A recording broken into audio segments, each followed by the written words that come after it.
Welcome to Drive Time Live, the Mills Crenshaw Show. It's 6 minutes past 3. I'm not going to give you the telephone numbers for a few minutes because I have, as our guest today online, Reverend Lindsey Williams.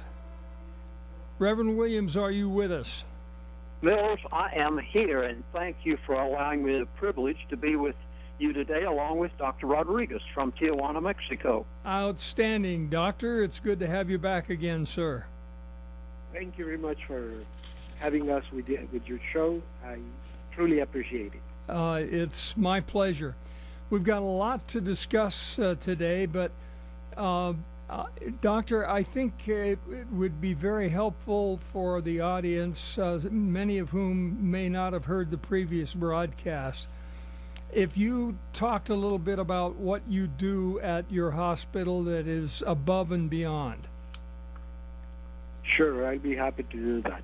Well, let me tell you, we are a professional group that actually started back in the second half of the 70s, in 1976 to be exact, because we were pursuing, number one, unhappy with the way medical care was happening, and second, pursuing a different way to do things. We are absolutely convinced that our body is has a lot of wisdom, has a lot of good ways to know where to go, and our bodies always want to heal, always want to be well. They're always going in that direction. And it is us, with what we do, that blocks that possibility. So we were contemplating the fact that when you go to the doctor because something is going wrong with you, nobody pays any attention to why your body is doing what it is doing. Your body is letting you know something, wants to give you a message that nobody listens.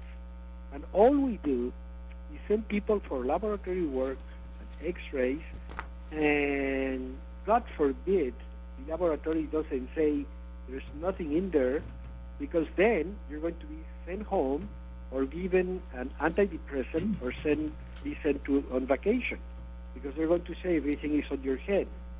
But if they find something, then you're going to be given prescription medication with no chance whatsoever, because there is no understanding to begin with of what our bodies are suffering from and what our bodies are asking or even demanding for us to do in order to catch up, to function well, and to heal, to restore health, in one word. And if we don't listen to our bodies and if we don't do any of these changes, well, what happens is what we have seen over and over again, and many of your listeners will agree with me, then what we're going to see is that we're going to go to the doctor, given a prescription, going back for more and going back for more, and we're going to be on pills for the rest of our lives. That's basically what's happening with people. We're giving them prescription medication, and all we do is we might give a little bit more or might be a little bit less, although the rule is that you're going to be getting more and more, not only more pills, but different pills, more other things. And at the end of the day, it happens that people are taking 14, 20 pills of prescription medication, which in many cases is the cause of other symptoms that people develop. And it cannot go on like this. We have to stop thinking that medical care means giving somebody a pill or pushing a needle and that everything is going to be okay, because it is not. And we have seen it. I mean, anyone that's been around, looking around what's happening in the last 50 years, can tell that, medicine is not doing any better. All I see is more and more people sick, and the typical idea or the typical situation where doctors tell you, yes, we're seeing more sick people because we're living longer. I mean, it really isn't true, because we're seeing younger and younger people with degenerative diseases that are crippling their lives, are incapacitating them, that are blocking their enjoyment and productivity and everything. And you can see people in their 30s and 40s that just are laying on a couch because they don't have the energy, they don't have the stamina, they don't have the interest to do anything. And all this is happening before our own eyes. We're seeing young kids dropping dead in the sports field. We're seeing young guys with a myocardial infarction, with a heart attack, with a stroke, that are going to be with a big incapacity for the rest of their lives. And many of the people that consider themselves in good shape, they're going to be taking a pill. They're taking something for diabetes, or for arthritis, or for high blood pressure, or for all these illnesses that we're seeing more and more that really look epidemic, that are basically chronic degenerative diseases for which medicine doesn't really have an answer. So with all these ideas, we decided we needed a place where we could take care of the body as what it is. The body is a wonderful biological mechanism that was made in perfection, that has so many good things to offer us, so many functions, so many alternatives to function well and to do the things. It has so many redundancies. If something fails, something else is going to work, etc., etc. But between our lifestyle and our medical care, we are literally depleting all these resources. We're damaging all these resources. And what we have to do is create an environment like the hospital that where we practice, where we provide for bed rest, for it sounds like repeated, but it's really tender, loving care. We have to look at ourselves with with a lot of care, with really loving ethics, to try to give the body the chance to recover. How our bodies are going to recover? Well, because we're going to put them on a clean environment, because we're going to detoxify. We put so many bad things in our bodies that we have to literally, I mean, I wish I had a vacuum cleaner or to sweep all these things out of the body to clean it, but unfortunately that's not possible. So we have to go little by little, and first and foremost, not harming, because we're trying to heal, we're not trying to harm. So we cannot use any of those harsh medications that are very much around now, that in the end really do not solve the problem. So that's what we do day in, day out. Do detoxification, do cleansing, do good nutrition. And I couldn't say enough about good nutrition. I could tell you that if people started eating right, beginning today, in 10 days, our chronic degenerative disease frequency is going to drop at least by half, if not by more. We're killing ourselves with the foods we're putting in our mouths. So our hospital has a very intensive nutritional program. Our pharmacy is 3 times the size, our kitchen is 3 times the size of our pharmacy. Because remember the very, very old saying, your food should be your medicine. And it's absolutely true. If we just learn how to eat, we just learn how to take care of the nutritional part, we're going to be doing a great service to our bodies and to the bodies of those we love, the ones that we're supposed to be taking care of. And I could point out first and foremost, like our children. Our children were entrusted to us to be taken care of, to be fed, not to be filled.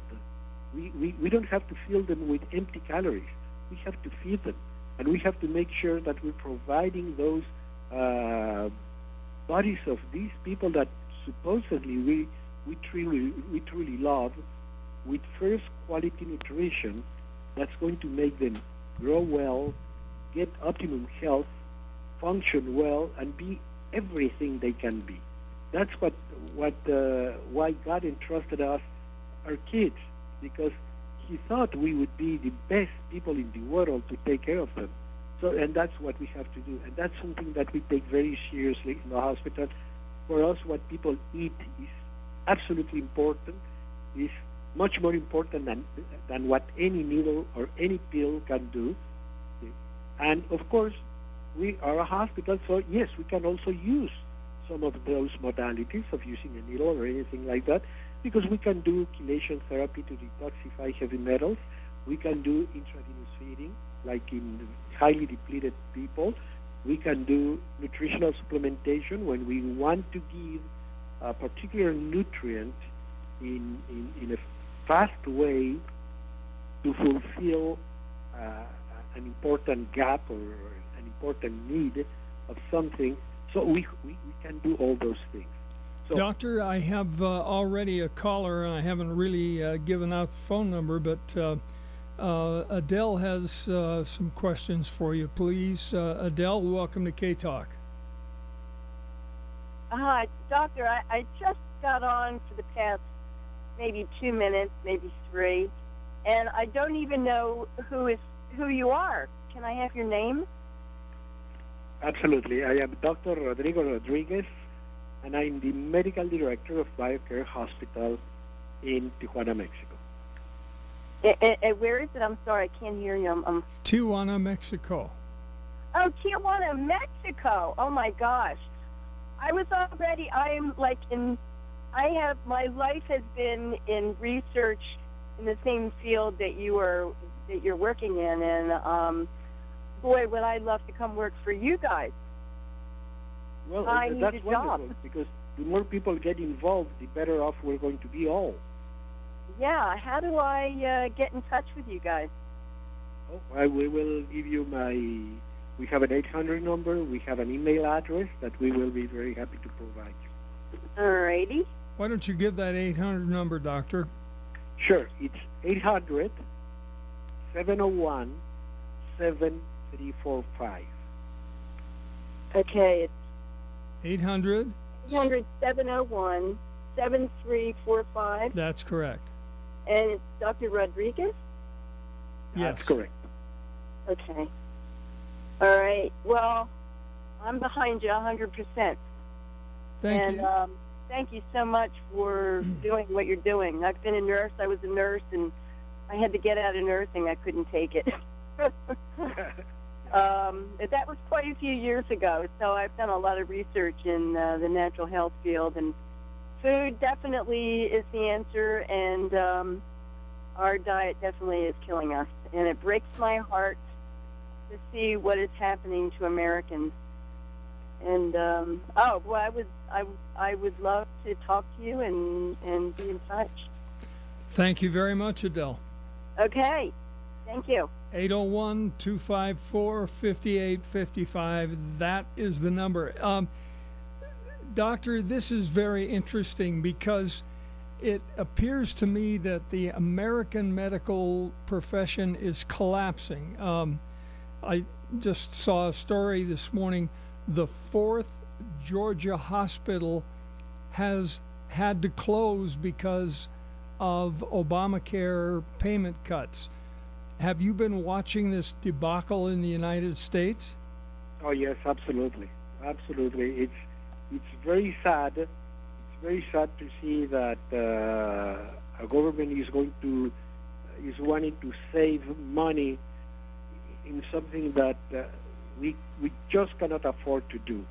I mean, healthcare is one of the basic rights that any individual should have, particularly in what is supposed to be a democratic, progressive country.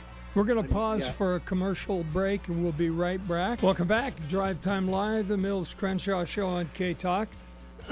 My guest is Dr. Rodrigo Rodriguez from Tijuana, Mexico, and he is here at the suggestion of Lindsey Williams, who actually takes treatments there. Is that right, Reverend? I sure do, Mills. I think it's the greatest hospital on the face of the earth. Now, Mills, most of your listeners know my background, that many years ago I actually was invited to be the chaplain to the elite of the world, and for 3 years' time I lived with the people that most people only hear about. Those people know where to go when they get sick. Isn't it amazing that some of these, Daddy Bush, for instance, turned 90 years of age this year, and Mr. Kissinger, 90 years of age, just as well as a spry young person in their 50s. Why? Because they know where to go to get help when they need it. Well, one of them told me, not Mr. Kissinger, by the way, I never met him personally, but one of the elite told me one day, he said, Lindsey, you've got to go to BioCare Hospital in Tijuana, Mexico, and go through the Alvis Artos treatment program. I did. I became utterly amazed when I saw people there who had had cancer in remission, sitting around the dinner table, happy as can be, at 10, 15, 20 years, 5 years. Their cancer had been in remission, but they were living normal lives again. You don't have to die from these diseases. And after one visit there, I became so convinced, until I've tried my best to help people realize that there is a place on the face of the earth where they can go and get their cancer in remission. Chronic fatigue syndrome, you don't have to suffer with it. Hepatitis C, it can be taken care of. All of your autoimmune diseases, but you cannot do it in the United States of America. Rheumatoid arthritis. My wife has rheumatoid arthritis. And when she went to BioCare Hospital in Tijuana, Mexico, and Dr. Rodriguez saw to it that she had stem cell therapy. And Mills, please get on the subject of stem cell therapy with Dr. Rodriguez today, because she hobbled into the hospital. And after a stem cell therapy, first of all, of course, they used chelation and intravenous feeding, and then gave her a stem cell therapy. And after that, she was walking perfectly normal, and she's had rheumatoid arthritis now for about 12 to 13 years. So, Mills, that is what I'm doing, is trying my best to help people realize that what you have on your program right now, Dr. Rodriguez, is hope, where you can't get that hope in America. Oh, gee, there was a whole campaign based on hope and change. Oh, that sure was. But number one, they called it, what, affordable health care? Number one, it's not affordable. Secondly, they said hope. When they're closing up hospitals, they're not giving us much hope. Change? Oh, you better believe it. We've changed to the biggest socialistic nation you could ever imagine. Well, we won't get on that subject today, because then I'd be back on my other theories. But, Mills, there is hope across the border in Tijuana, Mexico, and you have the right man on the line with you today to tell you about things. Now, a year ago, Mills, I was so sick I thought I was going to die. And that is not right for me, because I had been probably one of the healthiest people on the face of the earth all of my life. I didn't know what it was to get sick. And for the first time in my life, I became so sick I thought I was going to die. I called up Dr. Rodriguez, and I said, Doctor, I think I'm going to die, and afraid I won't. What can I do about it? He said, come on down. We'll be glad to take care of you. They did. And that's the story within itself. But there is hope. It's just within 5 miles of the border from San Diego, Mills. And I'm always anxious to get out information that for some reason the medical profession wants hidden. We've got a case right now. You say the Harvard Medical, and there is an assumption that these are the creme de la creme. I don't know if you're familiar with the case of a teenage girl by the name of Justina Pelletier. She has a sister that was medically diagnosed with a rare mitochondrial disorder, genetic.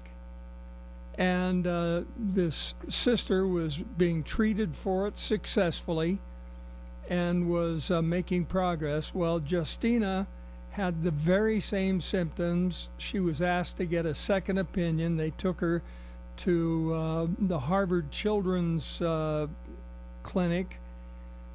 They seized this girl, took her away from her parents, and said, no, she's a hypochondriac. It's all in her head.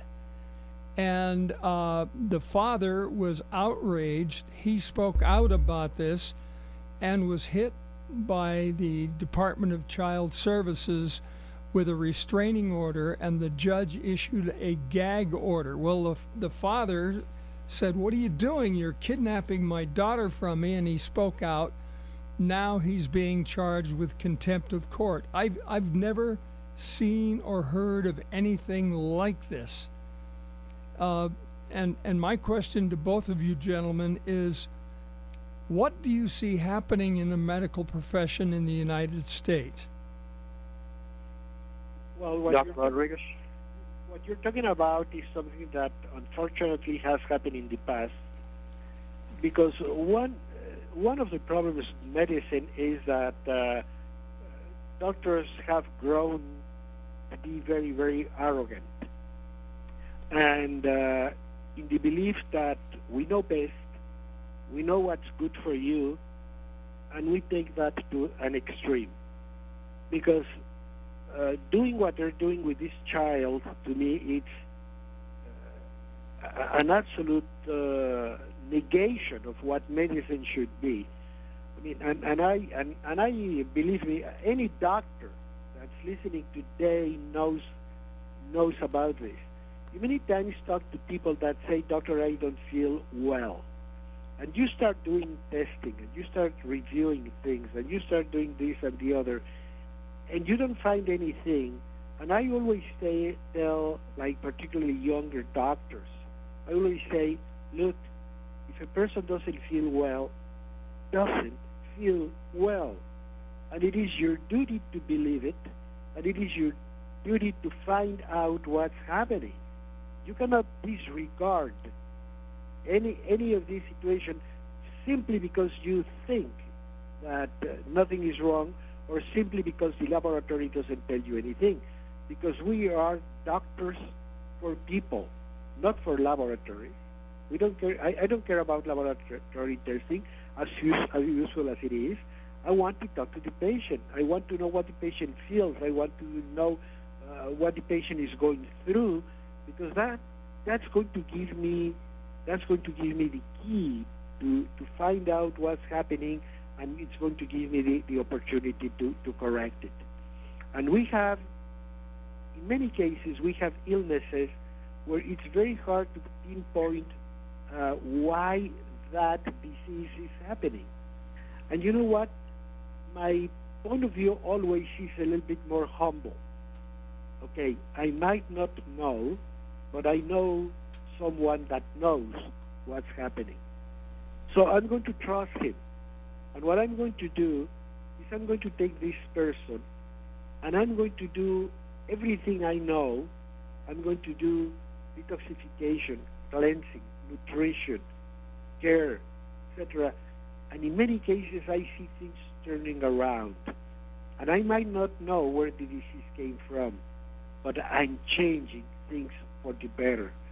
And in many of these genetic diseases, for example, we have been using stem cell therapy.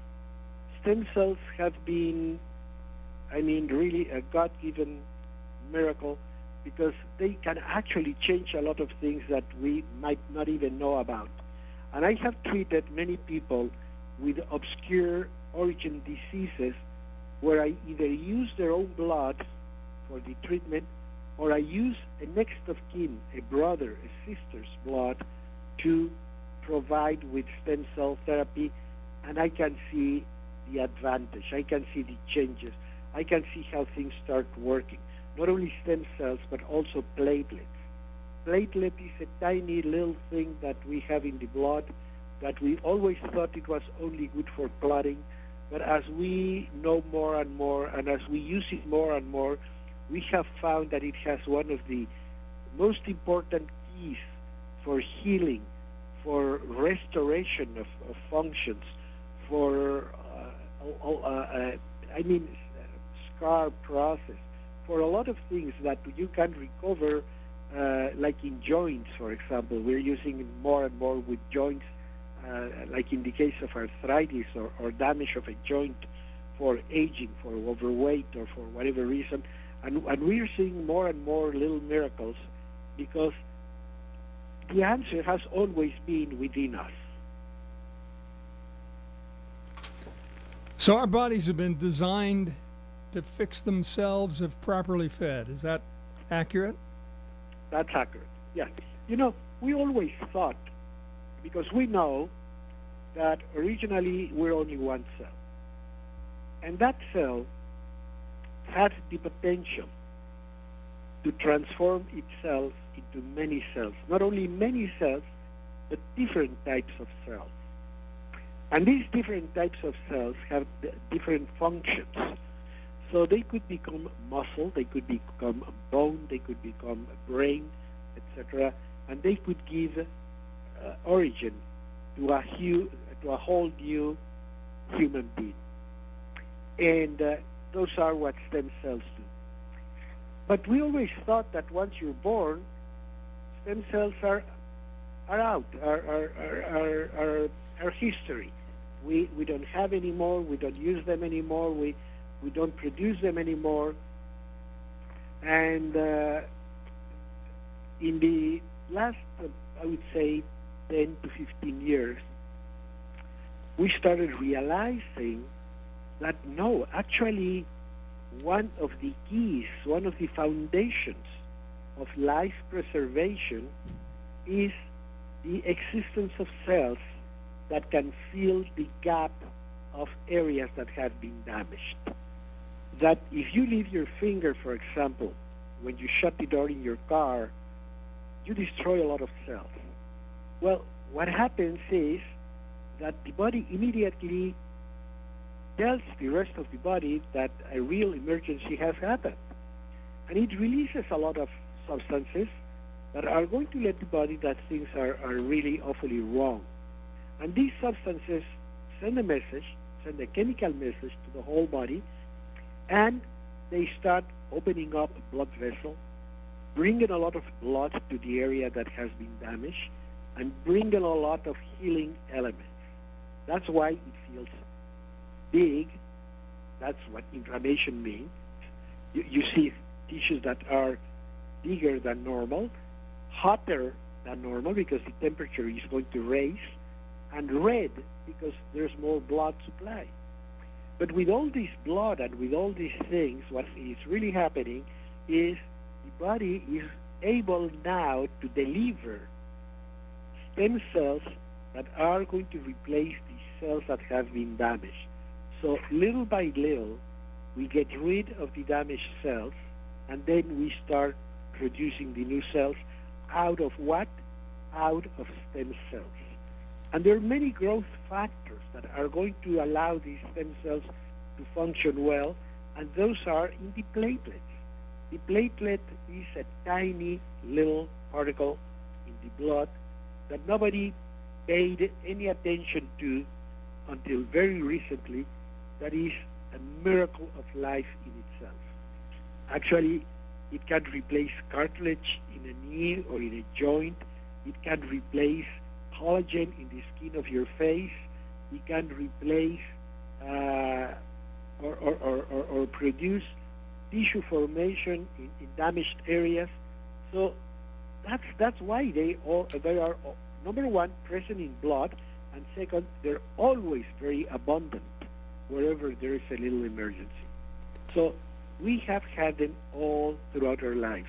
We doctors have had them before our noses all the time, but it wasn't until about 10 years ago that we realized that we had them, that we could use them, and they could be a great benefit, a great promise to the practice of medicine as it is now.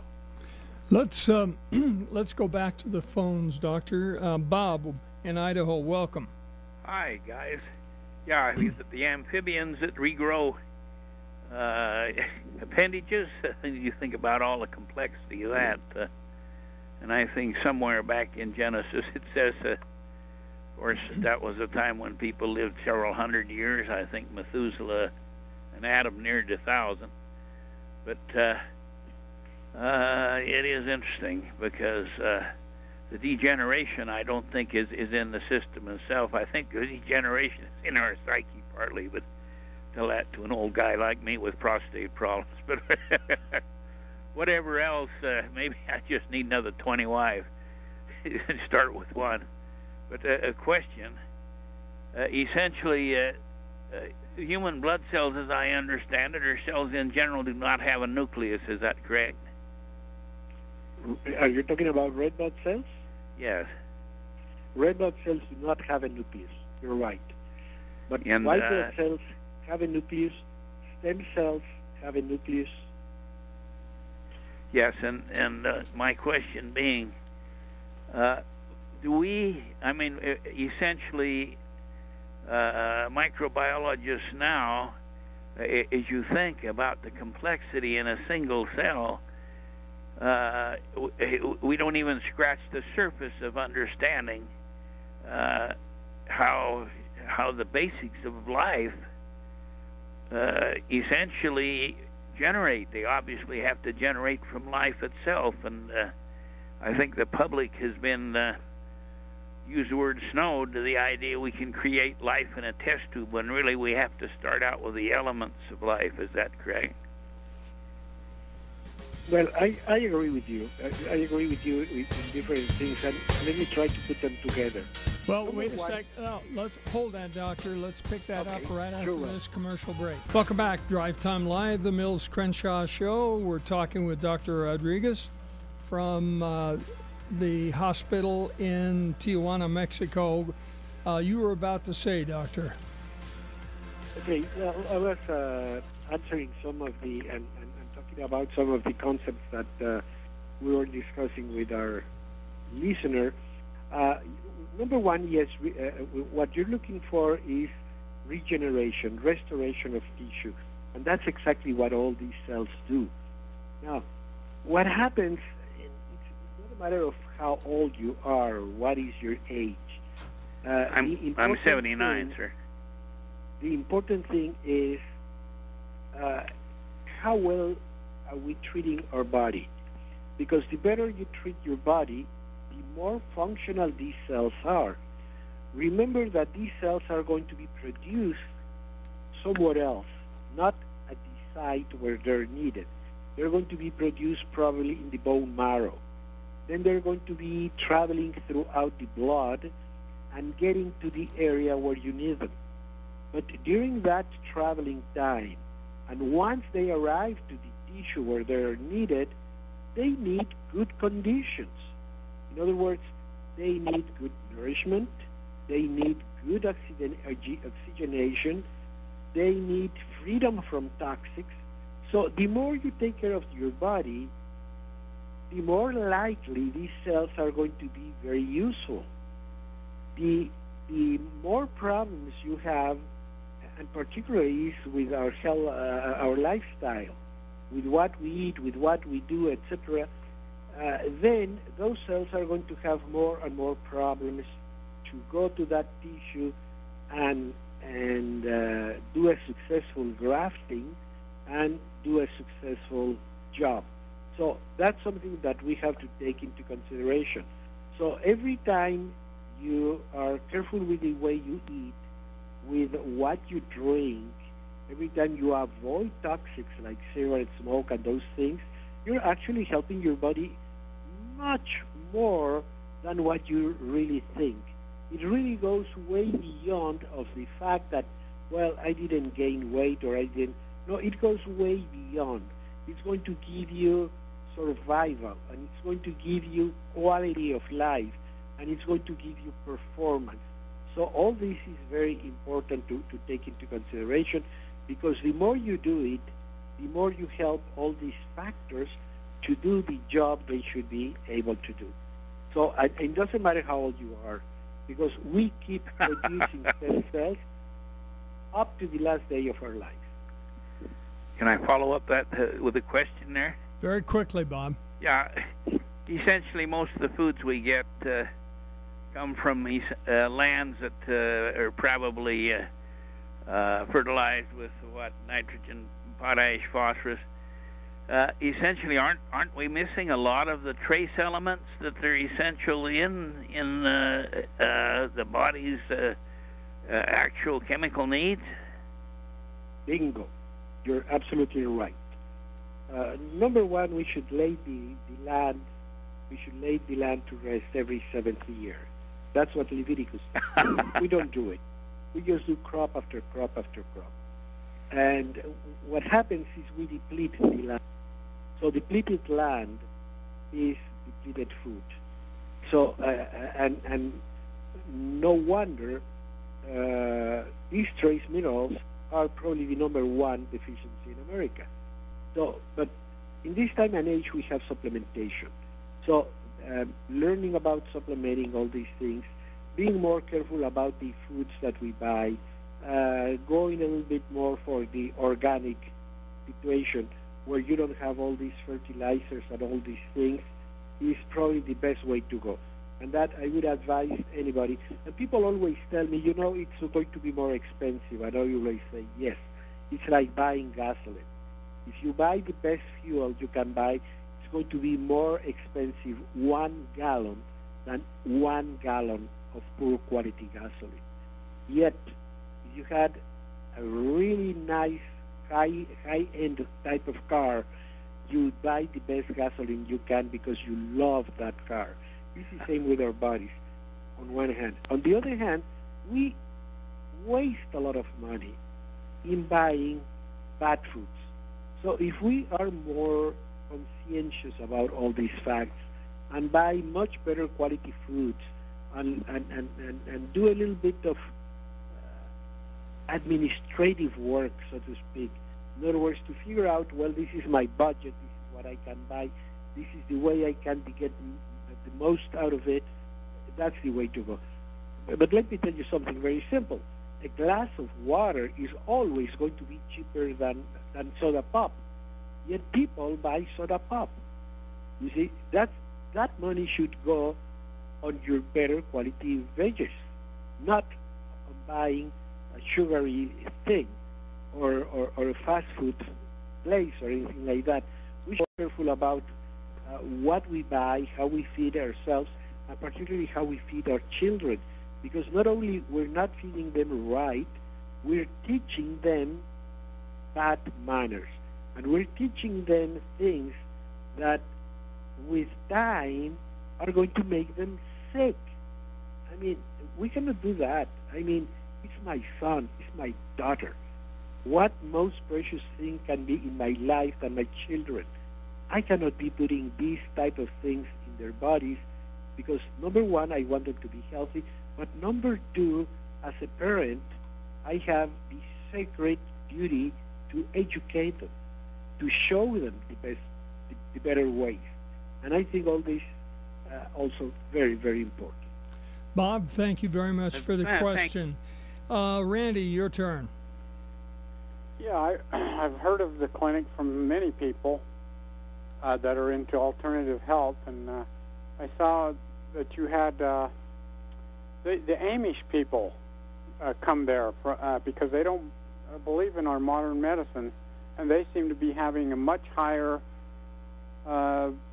health rate after going there than the state. There was one girl where the state, I think it was in Ohio or somewhere back there, that they tried to get the girl to go on chemotherapy, and they had to smuggle her out of there and got her healed when she went down there. But I guess one question I have is, if you wanted to expand your clinic into, say, Salt Lake City, Utah, you would not be able to do that, would you?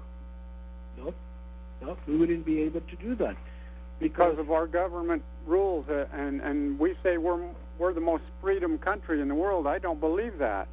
Yeah, and as with many things, our governments like to take control of the things we do, the things we eat, the things we smoke. You see, this has always amazed me. This is a government that should supposed to be taking care of our health, that should be saving lots of money if we stop smoking, yet there's not really any real effort you can see to stop smoking in America. There's not really. All they do is, okay, we will not allow advertising. We will not allow minors to buy cigarettes. But there is not a real effort, a real educational effort to show how bad cigarette smoking can be for you. And they know that if we stop smoking as a nation today, again, we could be a huge saving, not by cutting off services, not by cutting off the type of help we should be providing to people, not by closing hospitals, simply for having healthier people. Teach them to eat.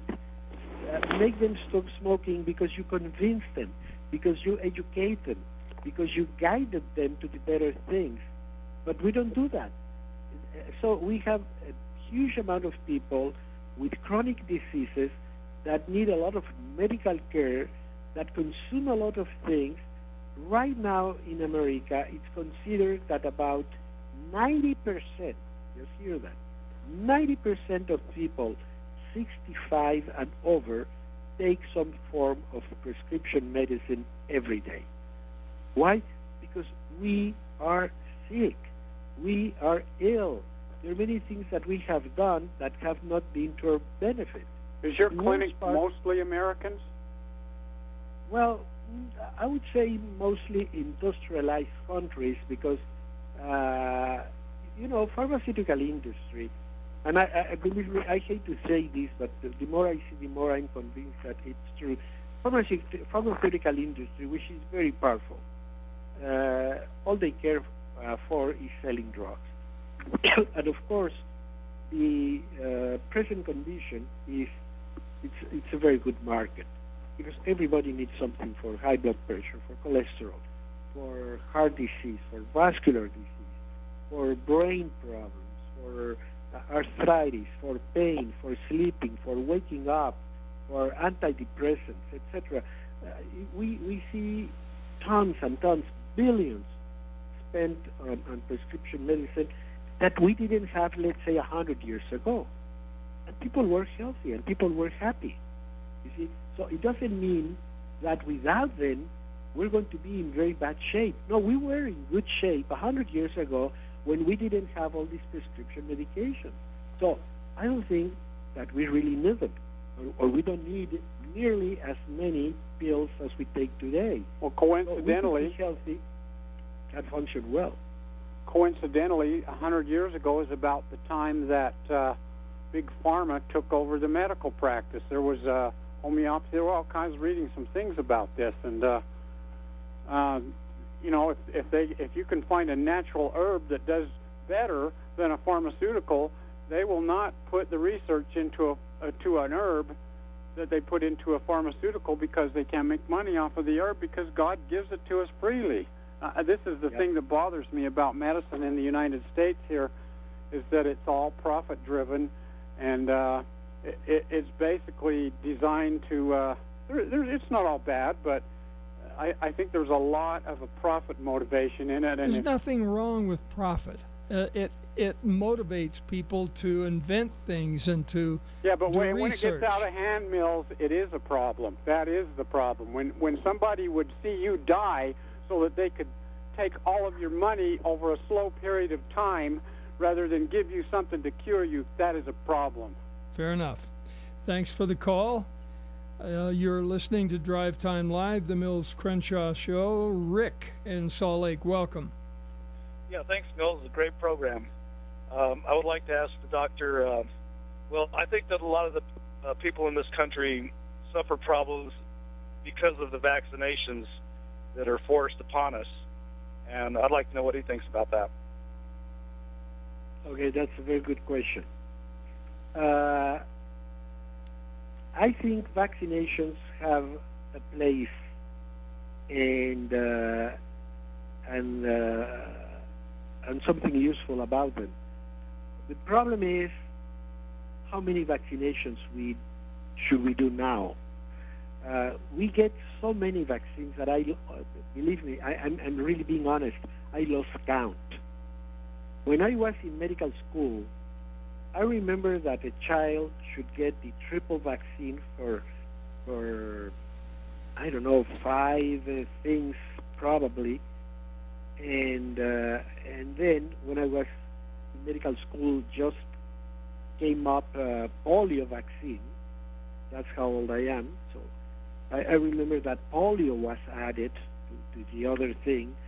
So, but there were probably 6 vaccines the child would get from birth to, let's say, 6 years old. Today, I really lost count. Truly lost count. Doctor, it has been a great pleasure to have you on the show. And Rick, thank you very much for the call. 4:06 in the Mountain West. Welcome back to Drive Time Live, the Mills Crenshaw Show.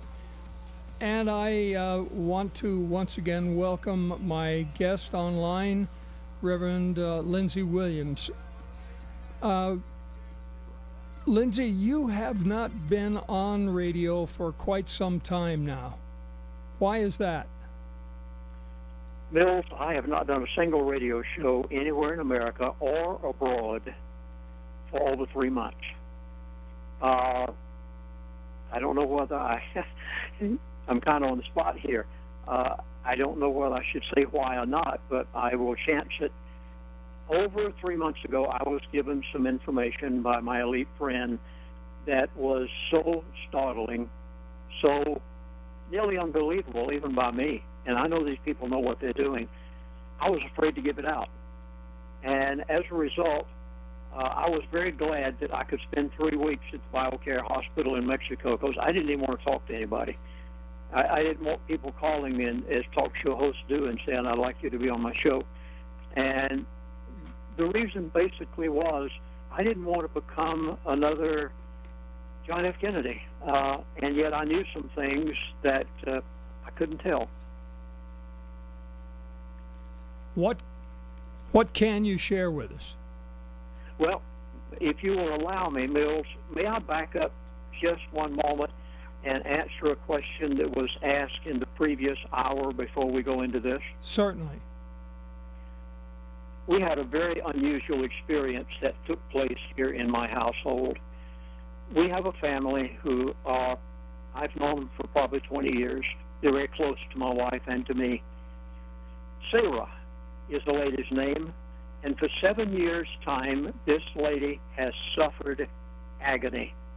I didn't realize it, because when I'd see her at her husband's office, she looked perfectly normal. And one day, when I was doing a show with him, her husband's also a radio talk show host, as well as owner of quite a good business in Scottsdale, Arizona, and she mentioned, I am just about to drop. And I said, Sarah, what's wrong? She said, for 7 years' time, U.S. doctors, United States doctors, have diagnosed me as having Lyme disease. She said, we have spent so much money on trying to find cures for my problem that she said we actually just recently sold our house, took the equity out of it, and had to pay the doctor's bills. Now, her husband owns a very profitable business, and this must have been hundreds of thousands of dollars they've spent on her, trying to get her well during this period of time. And I said, Sarah, would you be willing to go with my wife and me to BioCare Hospital in Mexico? I said, we'll go with you. And Mills, that was one of the reasons for my recent visit down there, which we just came back from. When she got there, Dr. Romero was assigned to her case. They tested her for an entire week with every test imaginable to find out what she had. And come to find out that the American doctors, with all the tests and all the modern equipment, and you ask about people suffering at the hands of our hospitals and doctors now that the Affordable Health Care Bill has come in. For 7 years' time, this lady has suffered horribly. And when she got there and they made all these tests, a week later they came back and said, you don't have Lyme disease at all. She said, you mean to tell me that for 7 years' time, American doctors, with everything that they, all the tests, all the x-rays, all of the blood work, all of the drugs, everything they've given me, uppers, downers, everything imaginable. You mean to tell me I've been treated for the wrong thing? And they said, yes. They said, you have Epstein-Barr virus, which is a precursor to chronic fatigue syndrome. And they doctored her for 3 weeks' time intravenously, gave her chelation, gave her finally stem cells, and she came home saying, for the first time, I feel at least 50% better. Mills, we are suffering a horrible thing in America right now at the hands of this healthcare system, and it's going to be terrible. We've just seen the beginning of this. So one more time, then I won't talk about it anymore. Will you please write down a phone number for me? Everyone out there in that audience, you are going to need them within the next year or two, whether you think so or not. Please write down the toll-free number of BioCare Hospital within 5 miles of the border of San Diego in Tijuana, Mexico. The toll-free number is 800-262-0212. And when you call, will you please ask for Teresa? I'm just trying to give you some things now that Dr. Rodriguez didn't say he had so much to say a moment ago. Please write down the name Teresa, Teresa. She handles all first-time people, and they would like to send you a 60-page booklet at no cost to you whatsoever. They'll send it to you if you'll please ask for it. Their 60-page booklet. Again, the phone number is 800-262-0212, and ask for Teresa, and I guarantee you within the next year or two, you're going to have them, because you cannot get that service in the United States of America. Now, Mills, I'll be glad to answer some questions as much as I am allowed to answer of what you asked me a moment ago. And let me try to explain, if I may. I believe that you want me to tell you why I've not done any radio shows in the last 3 months. Yes. Let me go back just a ways, because your listening audience knows that 38 years ago, I was invited. I didn't pry my way in. I was invited by the elite of the world to be the chaplain on the Trans-Alaska Oil Pipeline. And for 3 years' time, I sat with the people that you only hear about. You never get to know them, that you'll probably never meet. And let me assure you that there positively is, and I say this as honest as I possibly can, there positively is a group of people on the face of the earth who control the world. I know. I lived with them at Prudhoe Bay in executive dorms at Arco Base for 3 years' time. I know that they exist. I sat across the dinner table from them, and they control the world today. Today, I am in touch with people who are in their 70s and 80s that were a part of the elite 38 years ago. Many of the younger elite have taken over now. And I still am in touch with them to the point that they tell me things. And I have never hesitated telling what they said, because I usually could determine where the line is. When I was given something about 3 months ago, I was scared to death that if I said anything, I'd cross the line. Now, I will try to give you what I can of this. First of all, now, this, Mills, let me say, and I hope all of you listening audience is glued to that radio, and don't you dare change it, because I may give something here that, I don't know, I'll do the best I can. There is an agenda. They know exactly what they're doing. And these people have some things planned. They have a timetable. But Mills, what I was given 3 months ago is in complete disagreement with nearly every newsletter writer out there today. Yeah, I know I'm really treading on some very thin ice here right now, because every newsletter on the market right now is doom and gloom and doom and gloom and doom and gloom, and I know what they're really going to do. And let me try to explain it if I can. There positively is going to be a total financial collapse and a change of currencies at some point, but it is not time for it to happen yet. Mills, am I making it plain enough so that people out there will understand what I'm saying? Yeah, and to clarify it maybe I don't know if you can, but if you can share what you told me when I was in Arizona about the bright, sunny, smiling member of the elite and what he said, that might help them understand. Yes, I'll try to the best I can. There are going to be a number of events in the very near future that are going to be quite startling. But it is not the total collapse. Now, once again, let me state what I stated a moment ago. There is, at some point, going to be a total financial collapse in the United States of America. America will default on its debt, but the elite are not ready to do that yet. You have a year to a year and a half before that's going to happen, maybe a little longer. Now, let me explain what a total collapse is. A total collapse, in the definition of the elite that I know, will be when the banks close and you can't get your currency, you can't get your money out, and they'll ask you to come in and exchange this currency for another one. That is a total collapse. There are going to be a number of events that are going to take place before that happens. They will affect you. They will affect you drastically. But it's not a total collapse. You still have time to do what you want to do with some of your currencies, and you had better get out of paper for everything you're worth as fast as you can get out of it. Now, Mills is not paying me a penny to say what I'm about to say, and he did not ask me to say it. But, folks, you've got to get into gold and silver. You positively must get every piece of silver from Mills Crenshaw that you possibly can, because my elite friend has made it known to me that the only thing that will survive when the collapse does take place is going to be gold and silver. It will survive. Controls will not be placed on it. I know some of you are thinking that they're going to do what they did a few years ago and go back and place controls on gold and silver. They do not have any plans to do that, because their currency, the currency of the elite, is gold and silver, and they are not going to put chains on their own currency so that they cannot use it. It will be available for use even after the collapse takes place, and the only thing that is going to survive is going to be gold and silver.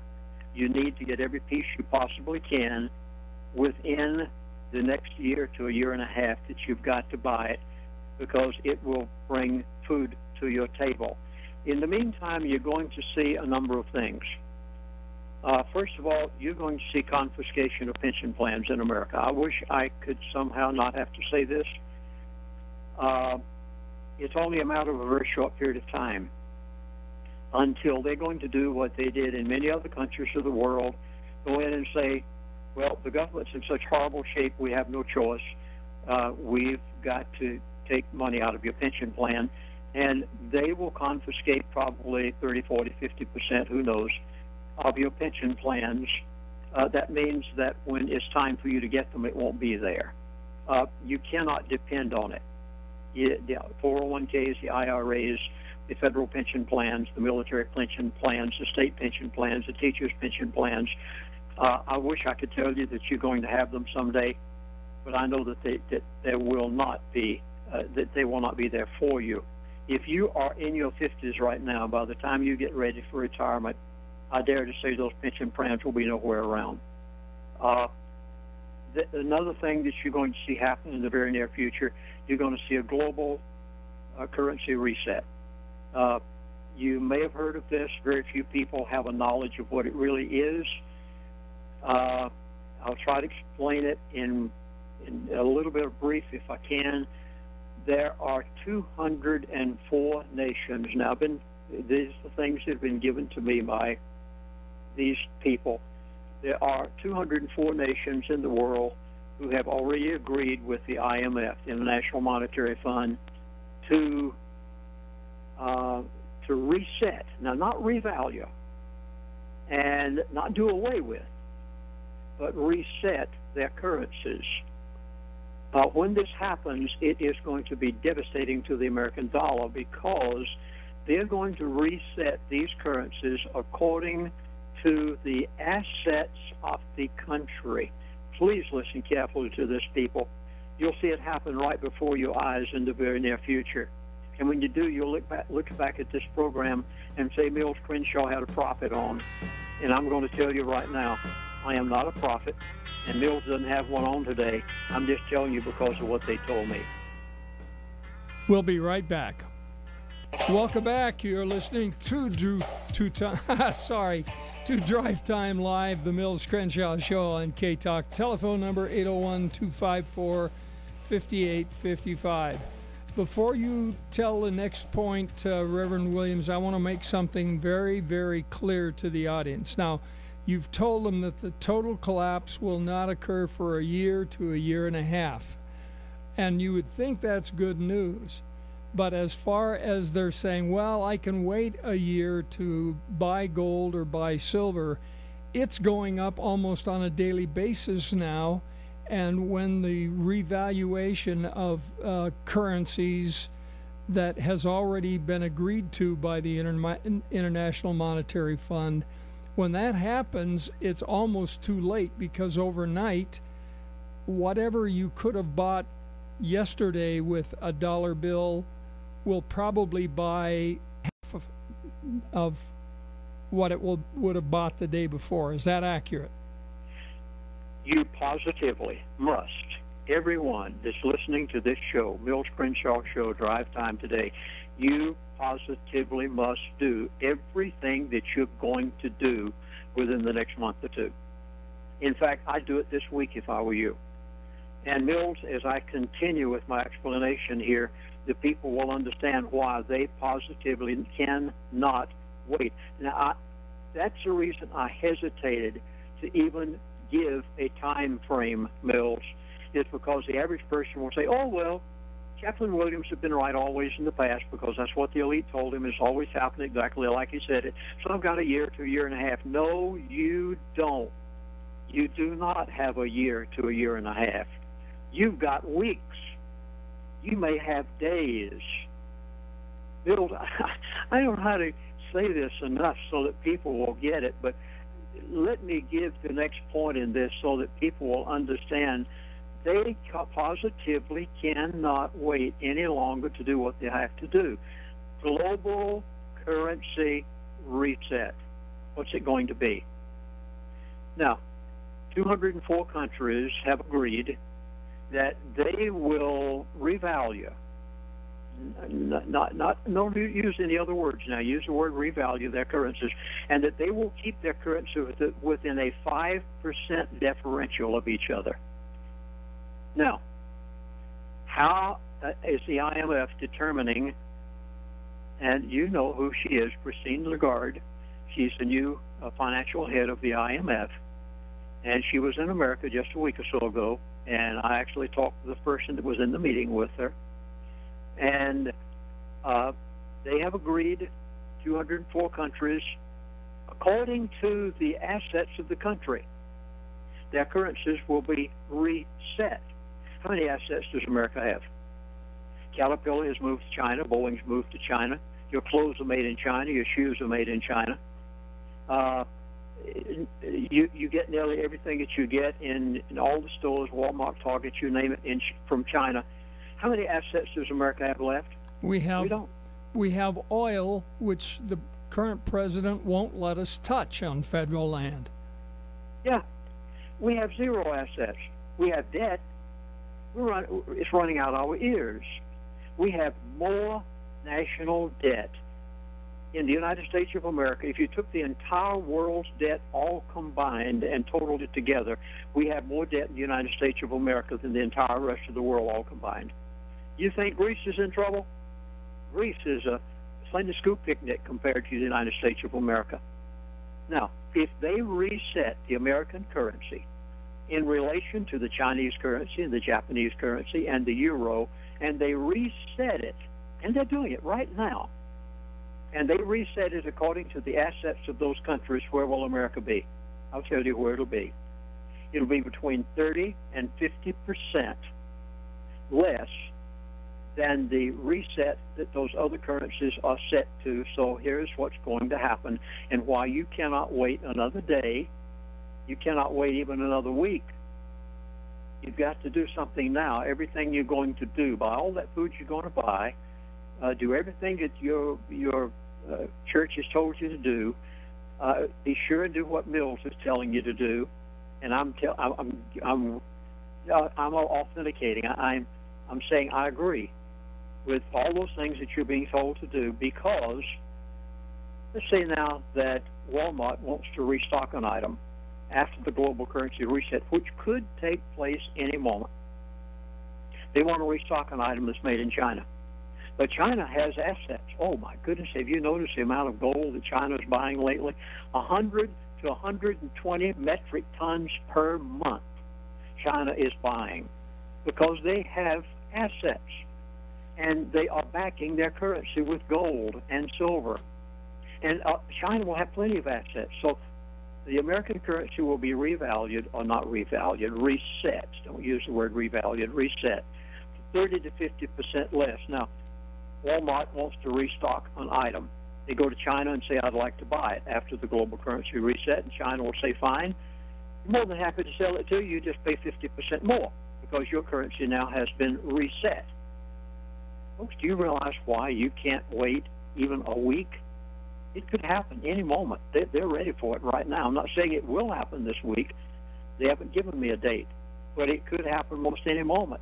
Now, you won't be able to buy that gold and silver with the American dollar the way you can today, because the price of that's going to be up in relation to the reset. The gold and silver will increase in its value, and you will not have the currency to be able to purchase it. You have got to go and do something about what you're going to do right now, Mills. Agreed.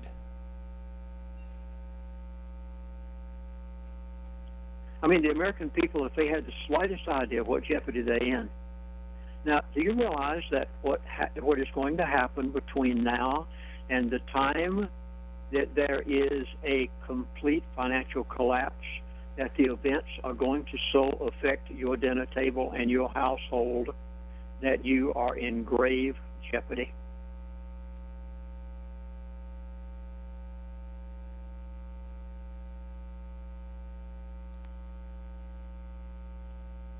We are looking at some major events just ahead in the United States of America. Now, the other day, my elite friend, and I think I related this to you on the phone the other day, Mills. I had an email, and I was in contact with him, and he said, Chaplain, don't worry about anything. He said, I'm just fixing to leave Alaska. He lives in Alaska. Most of the elite have their prime homes somewhere in the middle of nowhere. They don't have their number one house that they live in most of the time in a big city. They've long since learned they've got to get out. And he said, I'm going to be traveling all over the lower 48 for about the next 6 months to a year. And he said, don't be worried about anything. He said, I kept telling you that it's not time for the collapse yet. So he said, just go ahead and do what you can do, get everything ready. And, of course, he said, I've already told you what to do. So, Mills, basically, in a nutshell, I'm saying to people, if I can, and so glad that I have this opportunity to do it, you have got to make preparations for yourself financially. You positively must make preparations for your health. And that's the reason that I am so thankful that Mills had Dr. Rodriguez on from the BioCare Hospital in Mexico, because you are not going to get health care in America. And if you're over 65, forget it. I mean, it's euthanasia for all practical purposes. You will not be getting health care in America. It's going to be so limited, and there'll be things that you will not be able to get. You positively must know where to go. And in most cases, you'll have to go outside the United States of America in order to get that health care. So all these are things, Mills, that I am so thankful that you even allowed us to be on your show today, to at least try to express to people the urgency of taking definite precautions as soon as possible, Mills. Well, I think it's critical that that people be awakened to what's coming. Caller, your first name, please. Oh, it's Susie. Welcome, Susie. Pension plans, does that mean federal, state, and anyone from the time they got the pension plan to the time, okay, like 20 years ago they retired, they're taking it all? Everyone's? I did not say that they were taking it all. I said that they will go into the pension plans using the guise of the fact that we are in such horrible financial condition in America that we need the money. Now, this is nothing new. Realize what they've done to Social Security.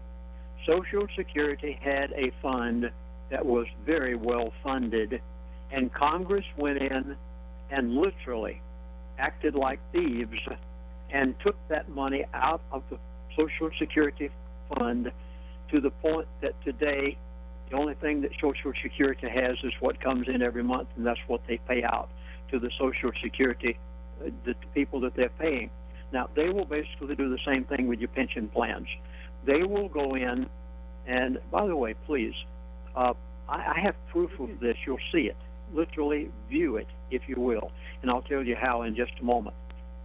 They will say, okay, we have to have some more money. The federal government's in trouble.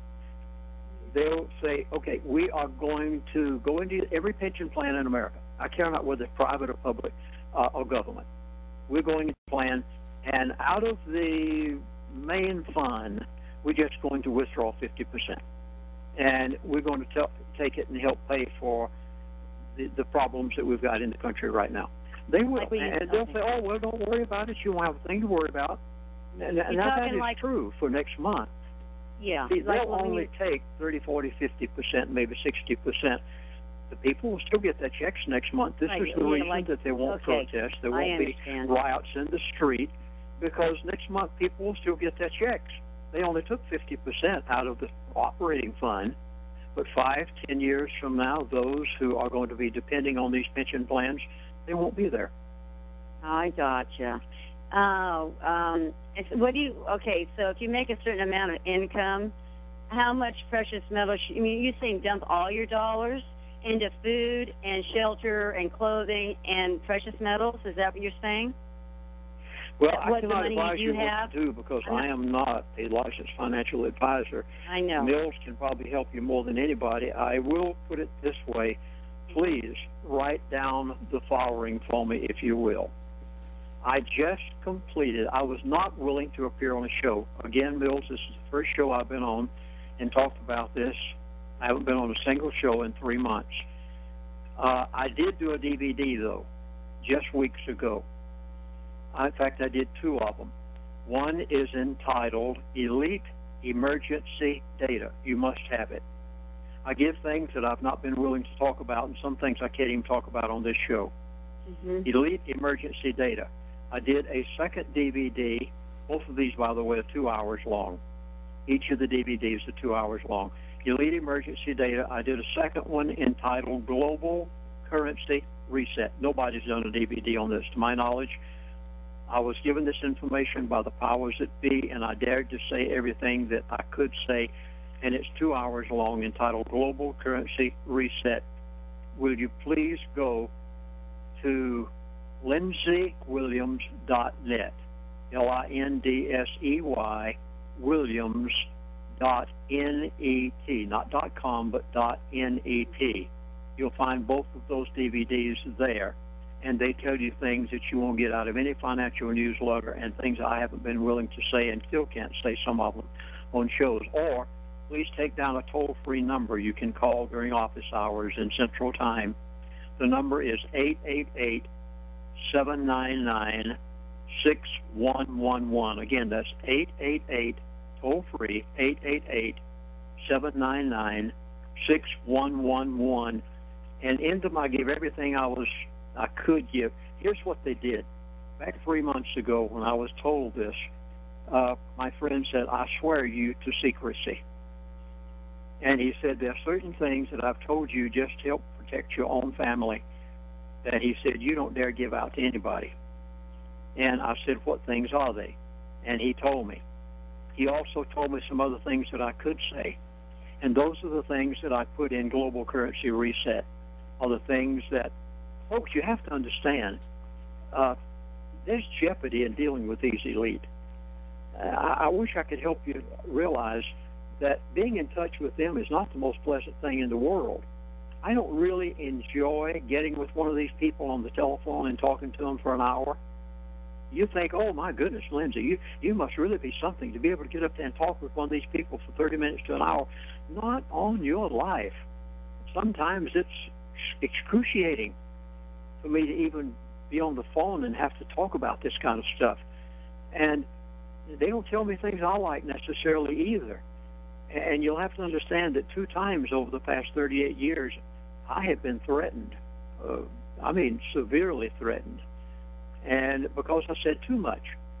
And in order to be able to tell you some things, you wouldn't even know the global currency reset was going to take place, and that there was 204 countries, and that they would keep them within a 5% differential, and that the American currency is going to revalue by 30%. You wouldn't know any of this if the elite had not confided into me with a lot of things. And so as a result, I give you everything I can in order to help you. But there's certain things that I would jeopardize my future. You know who Michael Savage is? So, Mills, this is where it stands. You know who Michael Savage is?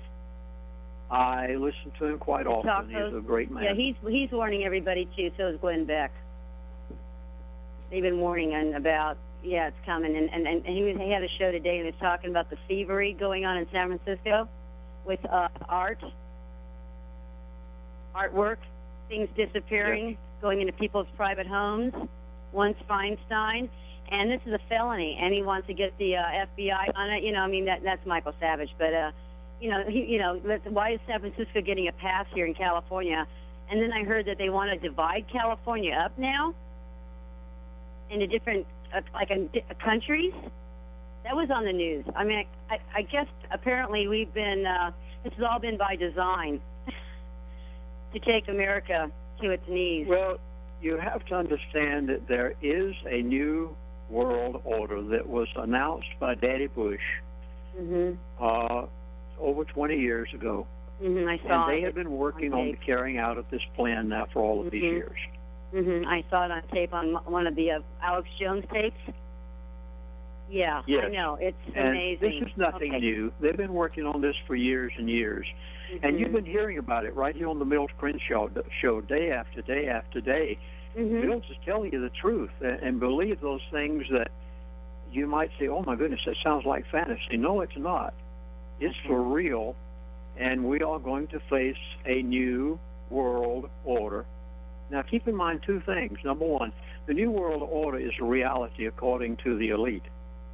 Secondly, the new world order was talked about in the Bible, the Holy Scriptures, back over 2,000 years ago. We were told it would happen someday. So don't be surprised. I understand. In Revelation. Thank you. Have a good day. Thank you, Susie. Appreciate the call. 801-254-5855.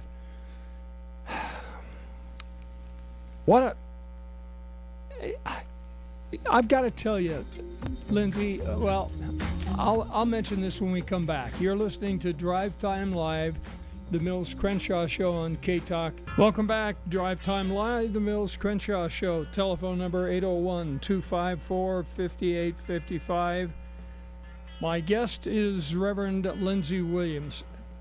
Lindsey, I am so frustrated. I have for months now been pleading with people to do exactly what you've been talking about. The fact is that there is a licensed company right here in Salt Lake. I have no connection with them. I don't make a penny off of what they do.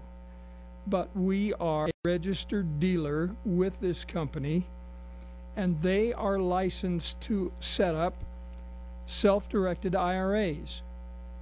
And the cost is next to nothing. It's like $35 to set up a self-directed IRA. They handle all the paperwork. They get the funds transferred, and then they handle all of the legal requirements. So this is perfectly legitimate. But it takes time.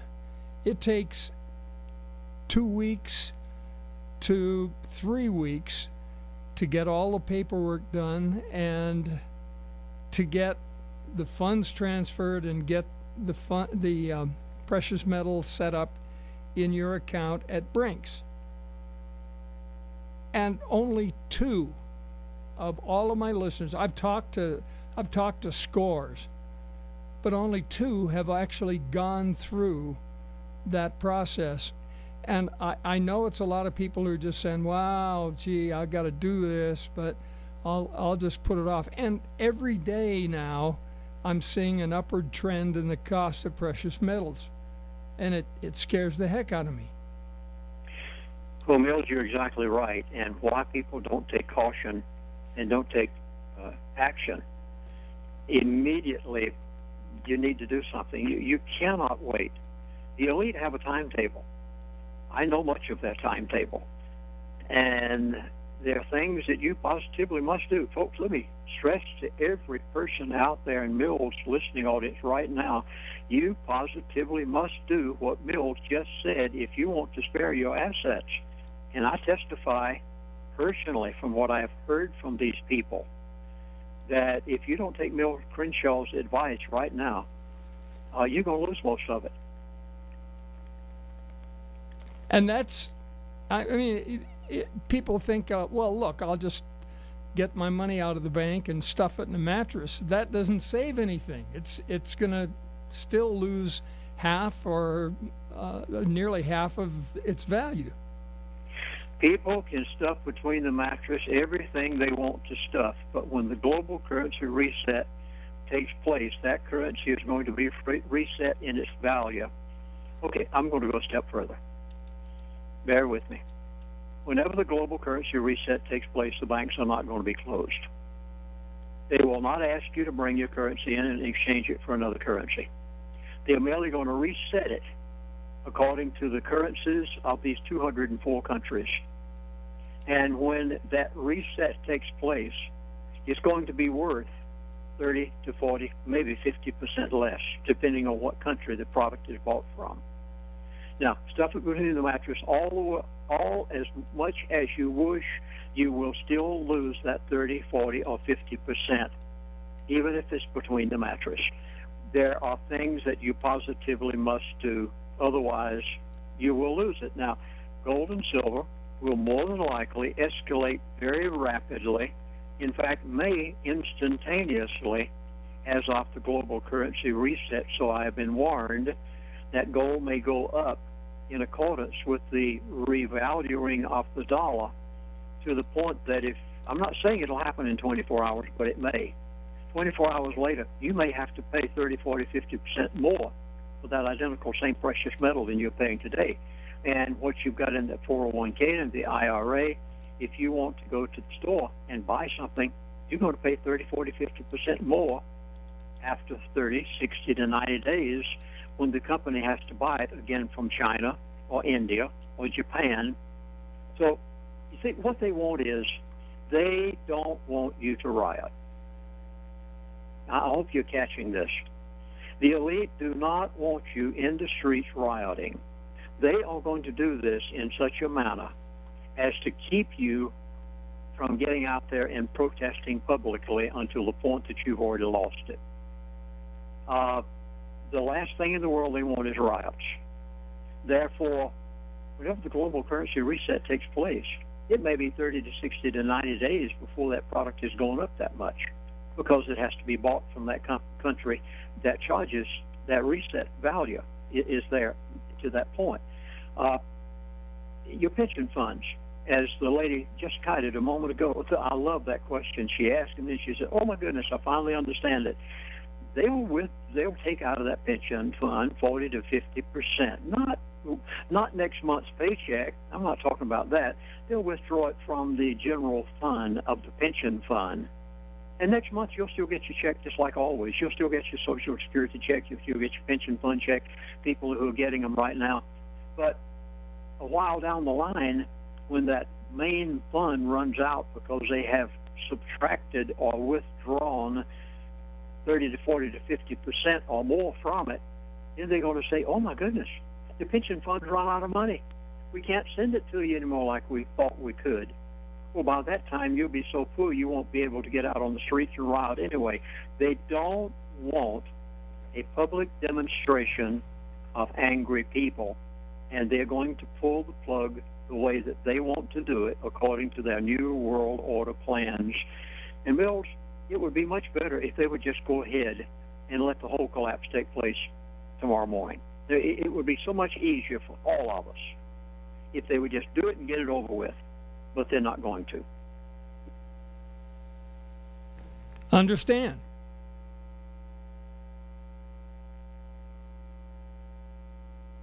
Why do you think they're not? They don't want riots.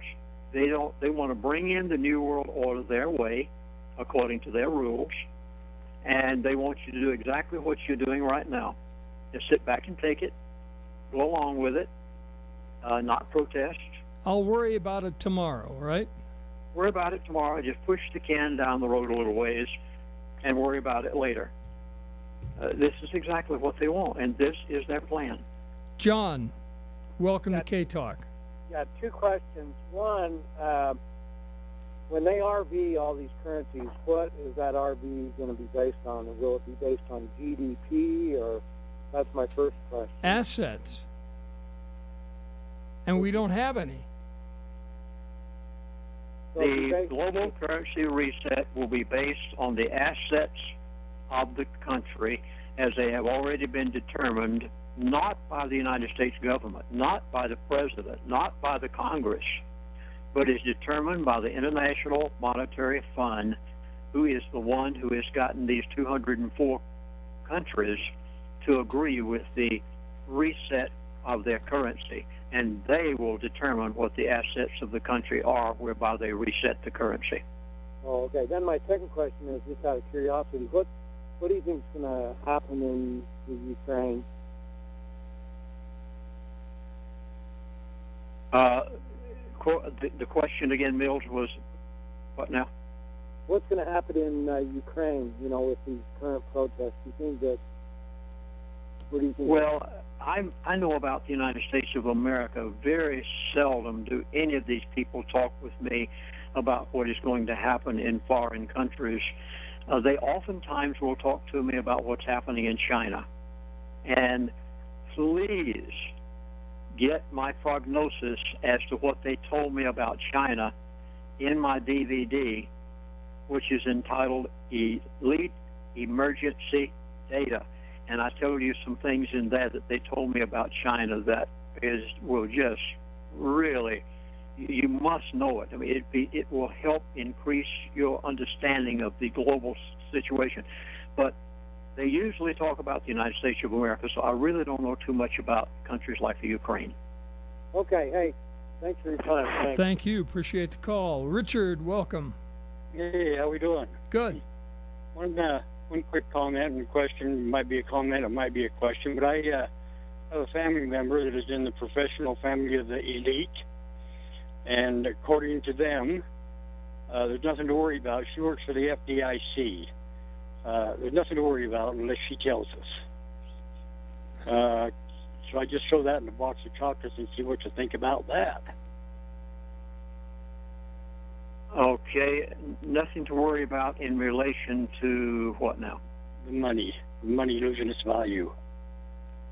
I take a little more heed on what you're saying. I wonder what the FDIC would know about it. If the money's going to I'm quite sure they're aware of what's going on. I know that they know what the IMF is doing. Wouldn't they? And go ahead. I'm sorry. Go ahead. No, go ahead.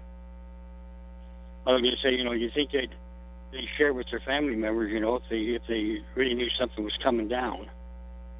Oh, they do. Yeah. Pretty crazy, huh? There's not a congressman out there that's going to lose anything through this. They already know what's going on. The president already knows what's going on. You really think so? I know they do. I was talking with one of them the other day who actually was in the meeting that some of the big bankers had with the president. And he told me something that was said, which I can't repeat over the air. And they're very aware. In fact, there are certain people in America who are making fortunes out of this. I'll bet. Gee, we just saw that George Soros is betting against the dollar the way he bet against the pound sterling. Does that indicate anything to you? Yeah, it rings a bell. Positively. Yeah, they know the very top. They know what's going on. They know exactly what's going to happen, and most of them know much better than I do when it's going to happen, because I don't know the exact date. But some of them even know the exact date. So as a result, they have gotten out of the dollar and gotten into another currency, because they know which currency is going to be chosen as the reserve currency of the world. Well, that's interesting, because one bit of information I was able to glean from a separate source was that the oil will no longer be bought in dollars. Oil and gold will both, according to this source, be purchased with special drawing rights, and the only source for the special drawing rights is the International Monetary Fund. Yeah, so you got one of the 204 currencies, and I do not know which one it is. I wish I did. I could make a fortune like a lot of people are making out there right now. One of these 204 currencies will be chosen as the reserve currency of the world, and it will be backed by gold. So if you're holding on to dong or euro, possibility if they're one of them, well, that'd be a good currency to hold. But you got one or two. If you knew what currency it is that will be chosen, they've already chosen it. Yeah. Just that I don't know. But Richard, think about this. There are 204 currencies involved in this scheme. Only one of them will be the reserve currency. You can get better odds than that in Vegas. Well, I do. I went up and got a lottery ticket. I figured I had better chances of winning on that.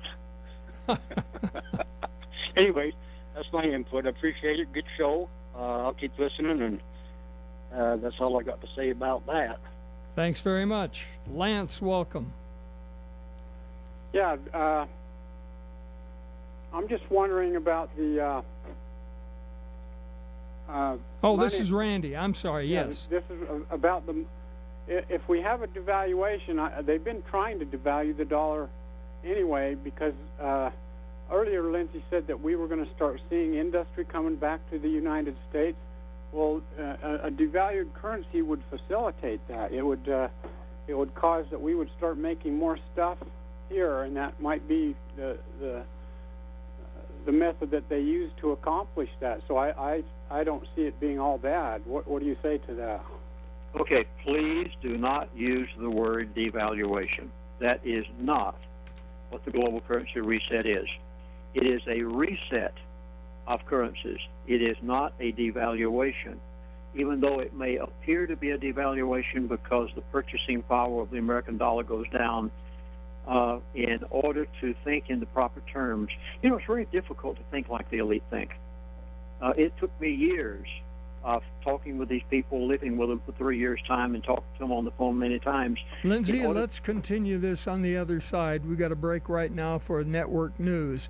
We will continue this conversation. I assume you can stay with us? Yes, be glad to. Outstanding. I appreciate, Randy, your call and that question. Lance, you will be first up when we come back from top of the hour news. You're listening to Drive Time Live, the Mills Crenshaw Show on K-Talk. 5:06 in the Mountain West. Welcome back to Drive Time Live, the Mills Crenshaw Show. Lance has been waiting. We're going to go to Lance in a minute, but before I go to Lance and my continuing online guest, Dr. I'm sorry, I've promoted you, Reverend Lindsey Williams. A little housekeeping. We've been talking about the essential need for you to take some steps to get prepared for what's coming. And you really are running out of time. Even though the total collapse may not be for a year and a half, the restructuring, the revaluation or resetting of the dollar could happen tomorrow. Nobody knows. But it's imminent. And the minute that happens, your dollars whether they're in a 401k, in your bank account, or under your mattress, they're going to be worth anywhere from 30 to 50% less instantly. If you are interested in changing your IRA from paper assets into a self-directed precious metals IRA, I'm going to give you a very simple way to do it. Grab something that you can write on and something you can write with. I'm going to give you two alternatives. And the same is true if you just want to buy some precious metals and take immediate possession. In either case, you can call me and leave your phone number slowly twice on my cell phone. Now, it's going to just ring and it will go to the answering service. Leave your name and your phone number slowly, clearly twice. Or you can send me an email, and I will, by return email when I get home tonight, after I'm teaching a self-defense class tonight, so it'll be later when I send this to you. But don't put it off. I had someone yesterday who said he was going to send me an email, and I had all the material ready to send him. His email never came. First, the phone number to call. And remember, you're going to leave your name and phone number slowly twice. Or you can leave your email slowly twice together with your name. Here's the phone number. It's 801-706-2256. Again, 801-706-2256. If you wish to send me the email, here is the email address. Mills Crenshaw, as one word, MILLSCRENSHAW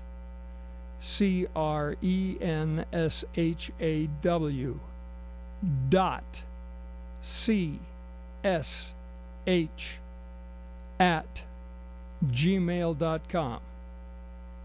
So it's millscrenshaw.CSH@gmail.com. Lance, thank you for waiting. You're on with Reverend Lindsey Williams. I was just going to ask the question, if, we rush to get gold and silver, what's to prevent the government from just taking it or seizing whatever repository you put it in? A number of years ago, before Mr. Ken Fromm passed away about a year and a half ago, he was the elite of the elite. And before he passed away, one time we were on the phone, and in the course of one of the conversations, someone said, "Do you know what the currency of the elite is?" And I said no, and at the time I didn't. They said the currency of the elite is gold and silver. They are not going to touch their currency. They are not going to confiscate their currency. They are not going to they're not going to put restrictions on their currency. And so I am told the only thing that you will have free reign to use will be gold and silver. And one more point with that, Lance. Utah is one of the states, and there are at least 24 other states that have made gold and silver legal tender. But that doesn't prevent the government from... Yes, it does, because if it's a legal tender, they can't seize it. How did they get away with asking you to turn in your gold in the past when they did that? Because they just did it, and some foolish people did it. Not many, by the way. The idea that everybody turned in their gold and silver is a joke. It didn't happen. That didn't happen? Oh, okay. And only a fool would do so. Well, if they made it illegal somehow, then you would have a tough time using it in public for any Well, it was illegal for Jews to have gold, silver, or jewels, but they sewed it into their clothing, didn't they? Right. Not only that, but go across the border into Canada. Go across the border into Mexico. They would gladly take your gold in exchange for whatever currency there is. Yep. But it won't happen. The elite are not going to touch their own currency. Okay, thank you. Thank you. Appreciate the call. 801-254-5855. Lindsey, just before the break, you started to say something, and I asked you to hold it over. What was that? The question had come up about the elite, and I was correcting a phrase. It is a global currency reset, and the word devaluation had been used, and I said, don't use that because it's not correct. And I went into the fact that to understand the mindset of the elite was very difficult for me. I was brought up as a young man in a fine Christian home. I had a wonderful mother and dad. They loved the Lord, loved me, and I was taught biblical principles of honesty and decency. And when I finally came in contact with the elite during those 3 years I lived with them, I had a difficult time realizing that there could be any such human beings on the face of the earth that thought in such dastardly manners. And I had a difficult time understanding their thinking. Only when you learn to think in their vernacular can you understand the depth of what they're doing. And so I suggested that you use the word reset only rather than the word devaluation or revaluation, because actually you have to understand that there are many ramifications to the word reset. And when you learn, just begin right now programming your mind to think like these people think. And you'll learn a lot of that from my DVDs when you get them. But learn to think like they think. It'll be much easier for you to understand what the New World Order is doing. I think that's a very important distinction. Oh, by the way, Ann Coulter says there's a new Obama promise. If you like your life, you can keep it. Jeff, welcome. You're on K-Talk. Yes. I need that toll-free number to get those DVDs. I was driving, and now I'm at my house. Now I got something to write with. And by the way... Well, I want to congratulate you. Don't ever write while you're driving. That's right. Thank you very much for calling back when you got home, because I might have been that person out there on the road that was facing you when you were driving. Okay, the toll-free number is 888-799-6111. Again, toll-free, and you'll talk with an American operator, by the way. We believe in Americans handling our calls. 888-799-6111, and you need to call during Central Time between 9 in the morning and 5 in the afternoon. Okay, you said 7 what? 888. And then what? And then what? 799-6111. Oh man, now I got it. Good. I'm not gonna throw that thing away.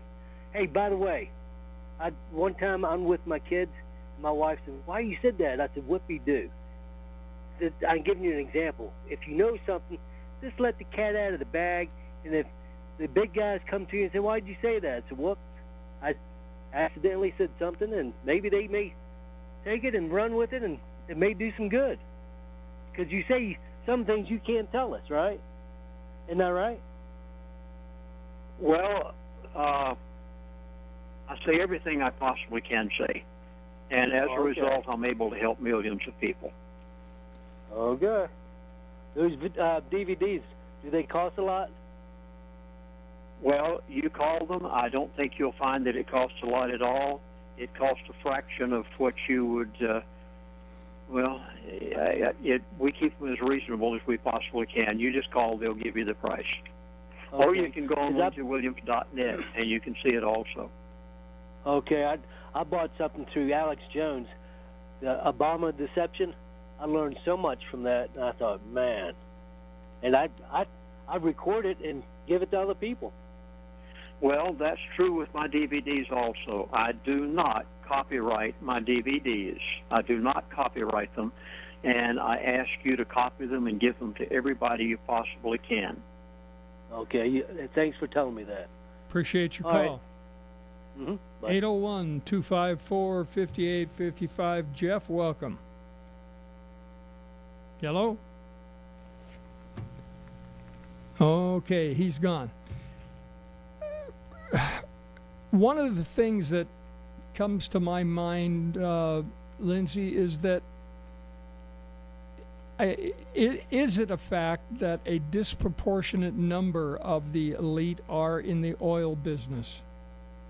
Oh, positively. In fact, the only ones that I knew, now there are many that are not in the oil business, but the ones that I knew were the ones that were in the oil business. So I didn't meet the people like Henry Kissinger and different ones like that because they're more into other things. But yes, a larger number of them are in the oil business. That's where the money is. Remember, you have a product here that you have to go back and buy. Once you use it, you can't reuse it again. And they really have it made. The oil business is the thing to be in. That's what the elite are involved in, most of them. And, well, that would take us into the subject of Iraq and what they did there, all about oil. You can just on and on and on. Oil is the number one product out there for the elite. And that's what gives them control. Oh, definitely. Really, when you come down to it, currency is worthless. Oil is the standard currency of the world when you come down to it. It controls everything else. And really, if I could think in terms of the elite, I wouldn't think in terms of dollars and cents or rubles or pounds or yen. I wouldn't think in those terms at all. I'd think in terms of oil. Ken, welcome. Yes, I just have a question in reference to purchasing silver and gold. Go right ahead. The question is, the money that you take out of savings for the purchase of that gold, somebody's selling that gold for a profit. And obviously they want the cash or the currency more than the gold, otherwise they wouldn't sell it to you. Well, what you forget is that it costs money to produce the precious metals. It costs more money to pay the cost of coinage, the actual physical manufacture, and if you make a tiny profit on each transaction, it enables you to increase your own personal stock. But the time will come when the paper will be valueless, and only the residual precious metals will be the thing that has value. Precious metals are a store of wealth. Don't think about them as a profit, something to make profit on. Consider store of wealth. Outstanding point, and I'll elaborate on that when we come back. Thanks for that call, Ken. 801-254-5855. We'll be right back. Welcome back. Drive Time Live. You're listening to the Mills Crenshaw Show. Telephone number 801-254-5855. Reverend Lindsey Williams is my guest. And just at the break, Reverend Williams was making a very profound statement. He said, don't think of precious metals as making a huge profit. Think of it in terms of storing your wealth, and that is a perfect analogy. Let me give you a concrete example. In 1896, a $20 gold piece would buy 2 good men's suits. You could actually buy a suit as cheaply as as $3. Discriminating buyers might go to Brooks Brothers and get a really top level suit, and there they might pay $20 to $30 for one suit. But a high quality good man's suit could be obtained for $10.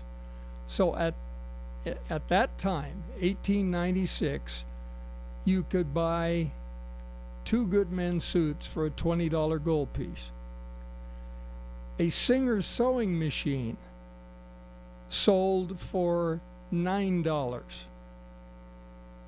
That helps put the whole thing in perspective. What would you pay? $300, $400 now for a good Singer sewing machine right now? And today, a $20 gold piece will still buy 2 good men's suits, because a good quality men's suit's going to be $650 to $700. Yeah, you can buy them for as cheap as $100. That's like buying a $3 men's suit back in 1896. But a quality suit is going to be $600-700. And a $20 gold piece will still buy 2 quality men's suits. So by buying precious metals, you're not going to get rich. You're just going to hold on to what you've got, because everybody else's dollar is going to shrink in what it will buy, and it is going to shrink dramatically. Any comment on that, Reverend Williams? The Federal Reserve note that you have stuffed between the mattress, or the money that you have in your bank account in your local bank, is not a store of wealth. It is a loss of wealth. They can do anything they want to with it anytime they wish. The price of things can go up and down according to a global currency reset. But that is not true of gold and silver, because when the global currency reset takes place, the gold and silver will go up proportionately to the reset of the American dollar when you have to use dollars to purchase it. So don't think that you're saving your money by stuffing it between the mattress. Quite to the contrary. I beg, I plead, I wish I could just come and sit down in your home right now and reason with you as to why you positively must do whatever you're going to do as quickly as possible within days or weeks, because of the different things that they have planned. Well said. Okay, let's go right back to the phone. Rick in Salt Lake, welcome. Yeah, thanks. I'd like to ask Mr. Williams, or Reverend Williams, when they collapse the economy, it's going to be a worldwide collapse, correct? Now, let me clarify so that you understand their thinking. Now, when I talk about a collapse, I'm talking about a collapse of the American dollar. Yeah. There may be other currencies in the world that collapse before the American dollar will. I've been told that more than likely the euro will collapse before the American dollar. You positively must understand what's happening in China. Oh, my goodness, the way the elite have talked to me about China. And the only way I knew to do it was show pictures of it. And that's what I did in my Elite Emergency Data DVD. Now, there are other currencies that will probably collapse before the American dollar does. So I deal mainly with what they've told me about the dollar. So I think when you're thinking of a financial collapse, let's think in terms of the day that the elite shut the American banks down and tell you that the money you've lost in them, that you either lost it or you must bring in those dollars to exchange them for other currency. Well, the way that I see it, and I could be wrong, but there's going to be so many people after 2 weeks of the collapse starving because they don't have food and they won't be getting assistance, I'm sure, that it's going to be dangerous for a person to leave their house after about 2 weeks. And I would imagine that after about 2 months, there's going to be millions of people that will have died from starvation or, being mugged or killed or whatever, because I think it'll be total chaos. Rick, I'm glad you brought that up, because there is one other bit of housekeeping I need to take care of. Tonight, I'm teaching another section of the self-defense training class, as I will on Saturday. But a week from this Saturday, not this Saturday, but the following week, I'm going to open up perhaps the last new self-defense class that I'm going to teach. There aren't many instructors with my years of experience or my rank available in the United States.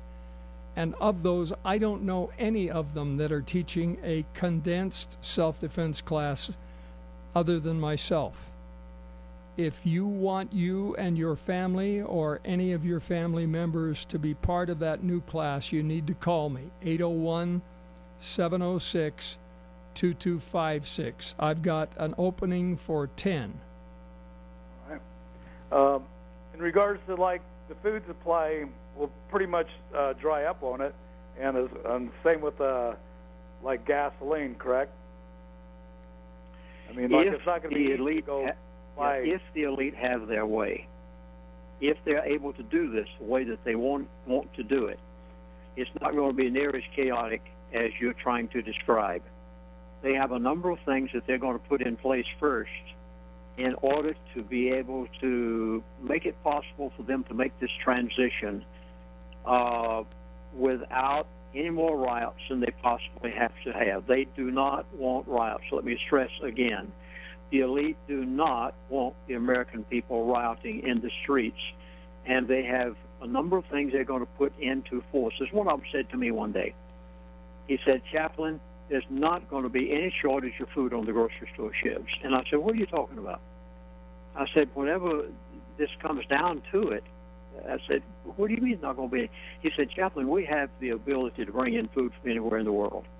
And he said, regardless of what happens in America, he said, the only problem is going to be having the ability to have something to purchase that food with. They said they are going to keep the grocery store shelves full. I hope you're hearing this.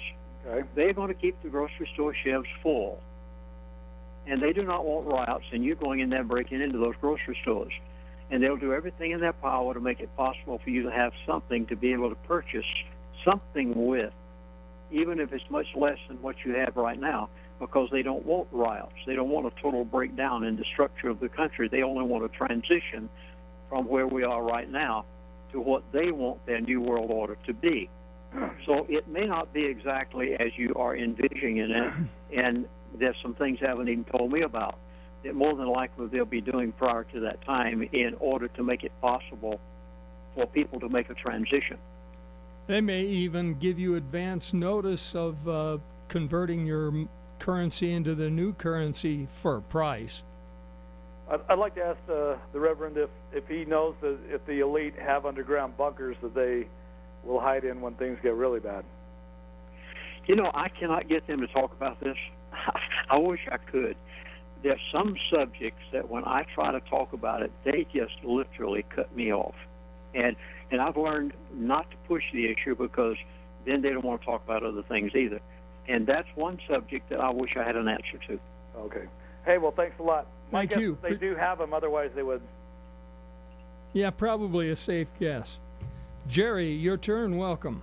Hi there, Mills. When I was in my teens back in the 70s, I worked when I first started working, like $1.65 an hour.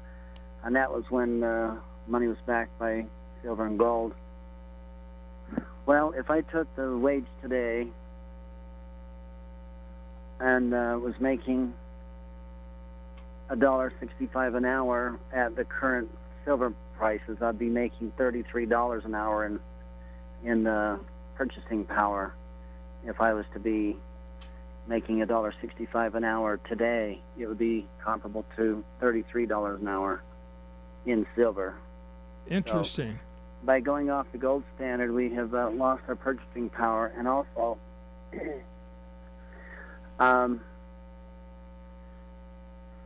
let's see what else I'm going to say about that. Can't remember. I think that was most of it right there. So, but it's a good point. Yeah. So when we went off the gold standard, then here's the other part. When we have increased the currency or the national debt, it reminds me of me and my son when we went to Kinko's and we photocopied a bunch more money so that we'd have more money in the game of Monopoly.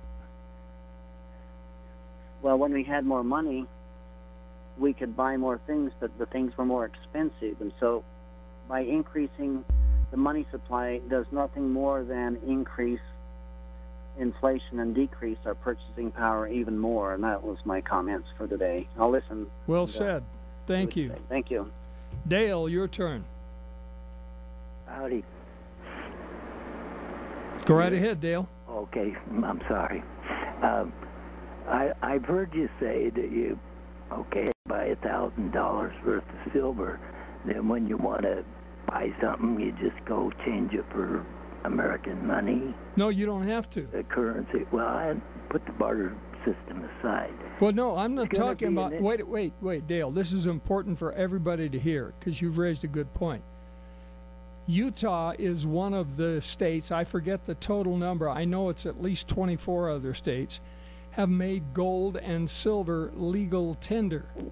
You don't have to change it for anything. You can pay your bills right now in the state of Utah, including your taxes or car payments or house payments. You can pay it in gold or silver, and they have to take it because it has been declared legal tender.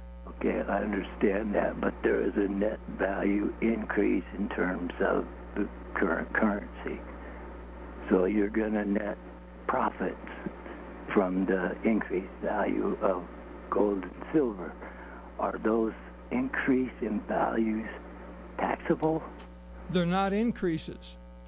Well, if I buy it for $5 and sell it for $20, which I've done for silver, I didn't claim it because I didn't think you had to, but that was a $15,000 net gain in money in my pocket. Not really, because... Not considered income? No, because the point is what it would purchase was exactly the same. Well, not in those 3 years that the silver went from like 12 to 45.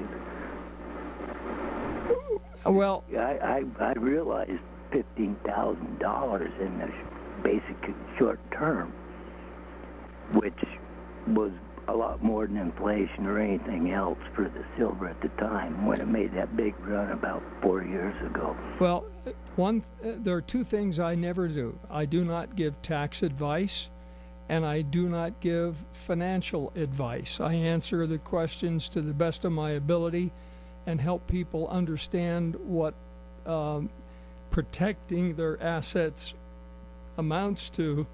Oh. And okay, I understand that. I'm sorry, I must have misunderstood what I heard, because you said you take your silver in or gold, you give it to the coin dealer, he gives you whatever it's worth, and you walk away with the cash in hand. Now, there's going to be a net increase or loss. Is that declarable as income? I am not a tax expert. I can't give you that advice. But the important thing to remember, Dale, is you do not have to go through any third party. You have a legal right, and they have a legal responsibility to accept gold and silver in payment of any debt. It is legal tender in the state of Utah. Okay, thanks. Thank you. You have a good day. And 801-254-5855. Reverend Williams, we live in very interesting times. Oh, it's marvelous. I am so glad I'm living today, Mills.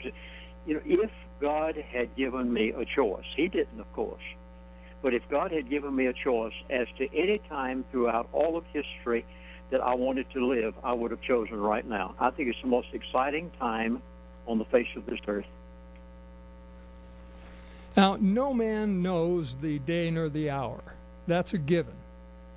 But what is your thought? Are we close to the time of the return? Oh, positively. I think we're right here. Keep in mind something. As a young man, I went to Bible college, graduated 7 years of college, Bible college, and then college, got a bachelor's degree. I've studied the Word of God all of my life. I accepted the call to the ministry at 18 years of age, and that's all I've ever done, is pastor churches, be a missionary, on and on you go. And of all of the study of the Scriptures that I've done, read through the Bible many, many times, preached many, many sermons, I, according to my interpretation of the Scriptures, believe that we are in the immediate, the possibility. I said the possibility. I am not giving a date. I said in the immediate, I believe that we are in the possibility of the return of Jesus Christ. I sometimes have people say that they consider Barack Obama to be the Antichrist. And I quite often will say, I don't know that he's the Antichrist, but he does give a marvelous imitation. What I know from the Antichrist from the Bible, Barack Obama is probably an angel compared to what the Antichrist is going to be. I have to look and see what that man is going to do from the book of Revelation. It's so interesting that in my family devotions, our family's been reading the book of Revelation for the last few weeks. And what the Antichrist is going to do, Barack Obama couldn't even fill up one of his toes, much less his shoes. We are living in some very, very exciting times. And I'm going to go a step further. Back about 2 years ago, I produced a DVD entitled 2012, The Beginning of the End. And in it, I told that I had been in communication with one of my elite friends, and they'd indicated that they actually expected a divine event of some kind. I'm going to go a step further. I have had numerous emails from my elite friend within the past few months in which he, how should I say, he alluded to the possibility that the elite are expecting a divine event of some type to take place in the very near future. Hold that thought. I want to hear more when we come back. Welcome back. 543 in the Mountain West. Telephone number 801-254-5855.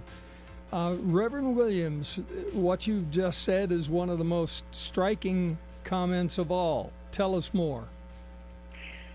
Back about 4, maybe 5 years ago, I was on the phone with one of the elite of the elite.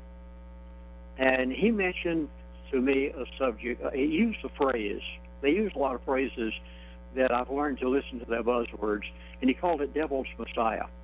Now, you won't hear this. You'll never hear this on the national news unless you're talking to one of them personally and happen to know their buzzwords.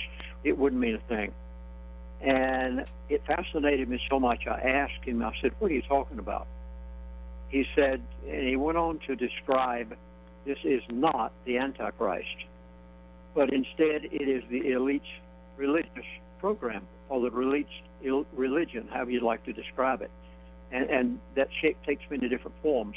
And he went on to explain how they were going to remove the Bible from American life, how they were going to take away the Bible from the schools, which they've done, and replaced it with evolution and everything else imaginable, humanism and all of that. And he said how they were going to affect the churches and the Christian schools. And they went on and on and on to tell me how that this Devil's Messiah program of the elite was going to change religion in America as we know it today, and they have done a marvelous job of doing this. Now, these people, they know good and well that there is a being out there that they're going to have to contend with someday. They think they're God, but they really aren't. And they know good and well that there's something else, even though they don't know who it is. Some of them do and some of them don't. But they are expecting a divine event of some type in the very next future. And in the near future, they're not quite sure what it is and how it will manifest itself. And they have no way of preparing against it, either for or against it. Therefore, they know that they're limited to a certain point.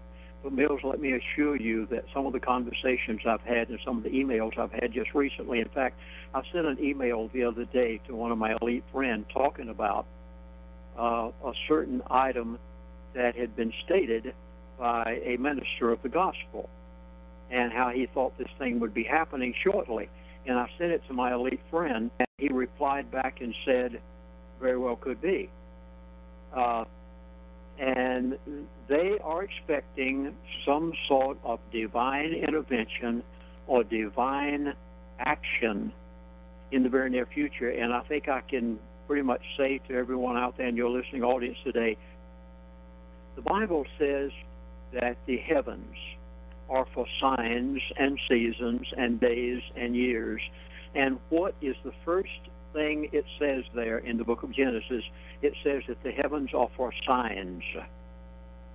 Now, it says seasons, days, and years also. The first thing it says, and the most important item of all those things listed, is for signs. You may very well begin to see some signs. The elite are expecting them in the not-too-distant future. Well, we just had a flyby by a huge asteroid, 300 meters long. 300 meters long. And that was what, just last night or the night before? A near miss? I think we're going to see a lot of this. Mel, welcome for your call. One moment. Hi, Lindsey. Nice to hear from you. Go ahead, Mel. Earlier, Lindsey was talking about how oil plays... Are you on a speakerphone? How's that? Not much better. Okay, that's better. Oh, yeah, much better. These high-tech phones, you know, old people can't use them. So, Lindsey, earlier you'd mentioned about the involvement of oil in the invasion of Iraq. And I was wondering if you could give us a few details on that. That's what Iraq was all about. It wasn't about Saddam Hussein at all. That was completely secondary. And, of course, we could use the excuse that there were weapons of mass destruction there. There were no weapons of mass destruction, and later our President Bush admitted to it. It was all about oil, still is about oil, and they're the second largest. They have the second largest oil field, I understand, on the face of the earth. Right now, do you understand that Mills has always claimed that oil had nothing to do with it, and that there actually were WMDs there, but they were all hidden, and President Bush lied when he claimed there were none?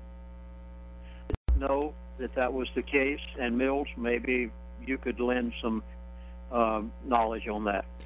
Well, all I know is the stories that I saw on the internet and the satellite photos of Russian trucks taking weapons from the storehouses in Iraq up the road to Syria.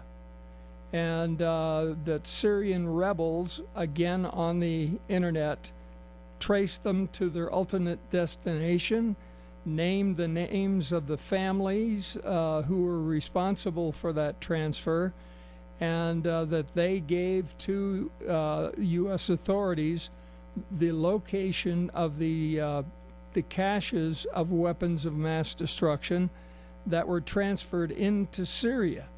We do know that Saddam Hussein used chemical weapons on his own people, at least on the Kurdish portion of his people, and killed entire communities using those weapons of mass destruction. And the idea that suddenly, puff, they were gone and none could be found only makes sense if they were transferred to a nearby state.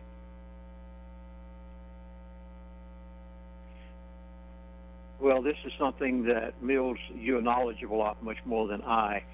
So, I would gladly accept your explanation.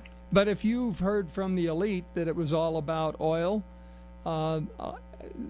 my statement was not categorically that oil had nothing to do with it. What I said was America didn't get so much as a quart of oil for our involvement there, even though in theory we were supposed to have been paid for our participation by the sale of oil. We never got so much as a quart. Yes, we were definitely shortchanged They said that the Iraqi war would be paid for by the oil in the country, and you are correct. The American government has never been repaid, never been given anything back for what we did. There are certain Americans, in particular one president, who has made a literal fortune off of Iraqi oil after the war was over.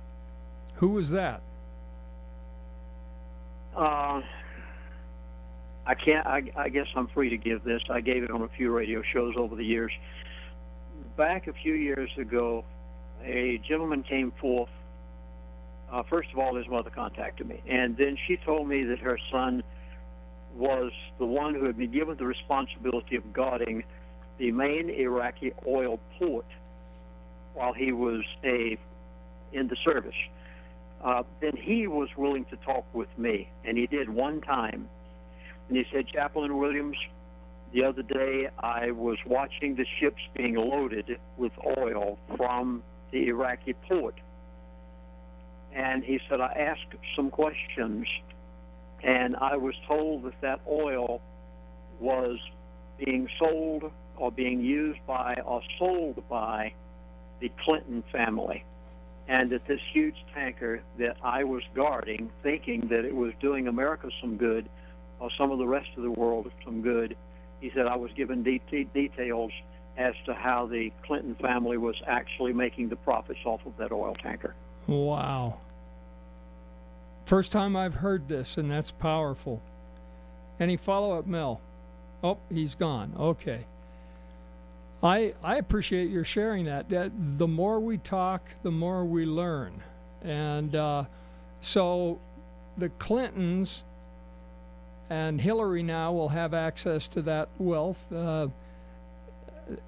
They did the United States no good at all because we know that the government got nothing.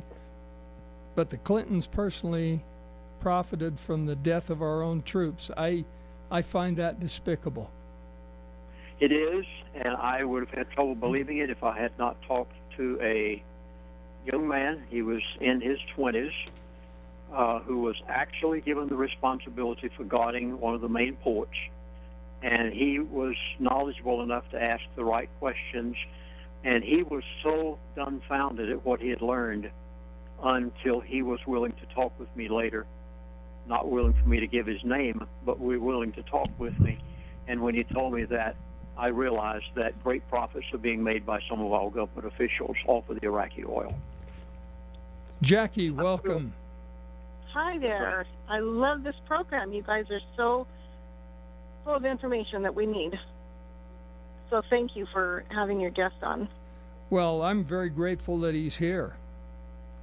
Well, I've already called the hospital, and they are sending me some information.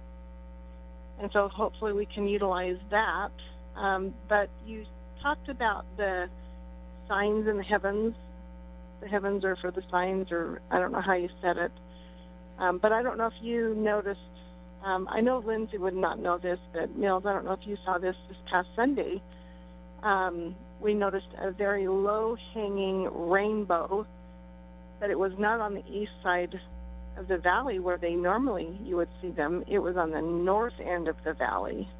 Did you see that by any chance? I did not. It was a very large rainbow, but it was very low-hanging, almost as if it could almost be touching the ground, the center of the rainbow. But it was located on the north end of the valley, and I don't know if Lindsey has any comments on that or not. I, of course, do not live in Salt Lake or in Utah. I will say this. You definitely should expect and look for divine events to take place in the very near future, and even the elite know it's going to happen, and they are aware of the fact to expect something like this. Well, I personally saw it. My husband saw it. There were several of us that saw it. There is actually a picture of it on the Internet. Someone took a picture, and so it was definitely there, and I didn't know if you had seen it, Mills, or not, but they are happening. I think they've been happening for a while. People need to look up to the heavens instead of down to the ground. Couldn't agree more. Thank you. Thank you. Appreciate the call, Jackie. Bye-bye. We've only got a couple of minutes left, Reverend Williams. I want to give you the final say. Set their spiritual house in order. I know we've talked about everything physical imaginable, from hospitals in Mexico to the financial to other things. Folks, you know, when it comes right down to it, your relationship with Jesus Christ and your relationship with God is the most important thing there is. You can stand, and your family will be able to stand everything that's coming if you have set your spiritual house in order. And I beg of you to do that first before you do anything else. Please know where you stand. Know about your salvation. Be assured of your position in heaven. When I was at the IBC hospital, and we spent 3 weeks there with this friend of ours, Sarah, recently, and while I was there was a man who had come there because he learned about the hospital from one of my DVDs. And one night he was leaving the next morning. He came by and sat down at my table after dinner. Nobody else was in the dining hall. And he said, "Chaplain, I hope I'll see you again someday." And I said, "Well, if I don't see you down here, I'll see you up there." And he said, "No, I won't. I won't see you up there." And I said, "Wait a minute. You mean to tell me that you don't know Christ as your Savior? You don't know heaven as your home?" He said, "No." He said, "I've never been able to settle that." Well, Mills, sitting right there at the table, I quoted him, John 3:16, "For God so loved the world that he gave his only begotten Son, that whosoever believeth in him should not perish, but have everlasting life." And I said, "Would you like to believe right now?" He said, "Well, sure, I'd love to settle this." And right there in the dining room of BioCare Hospital, this man trusted Jesus Christ as his Savior. Folks, I would beg of you, settle the spiritual things first, and everything else will fall in order. So you will need... Yes, Bill. Oh, a perfect end to the show. And I thank you once again for being there. We will have you back soon. Thank you, Mills. Lord bless. And the Lord bless you, sir.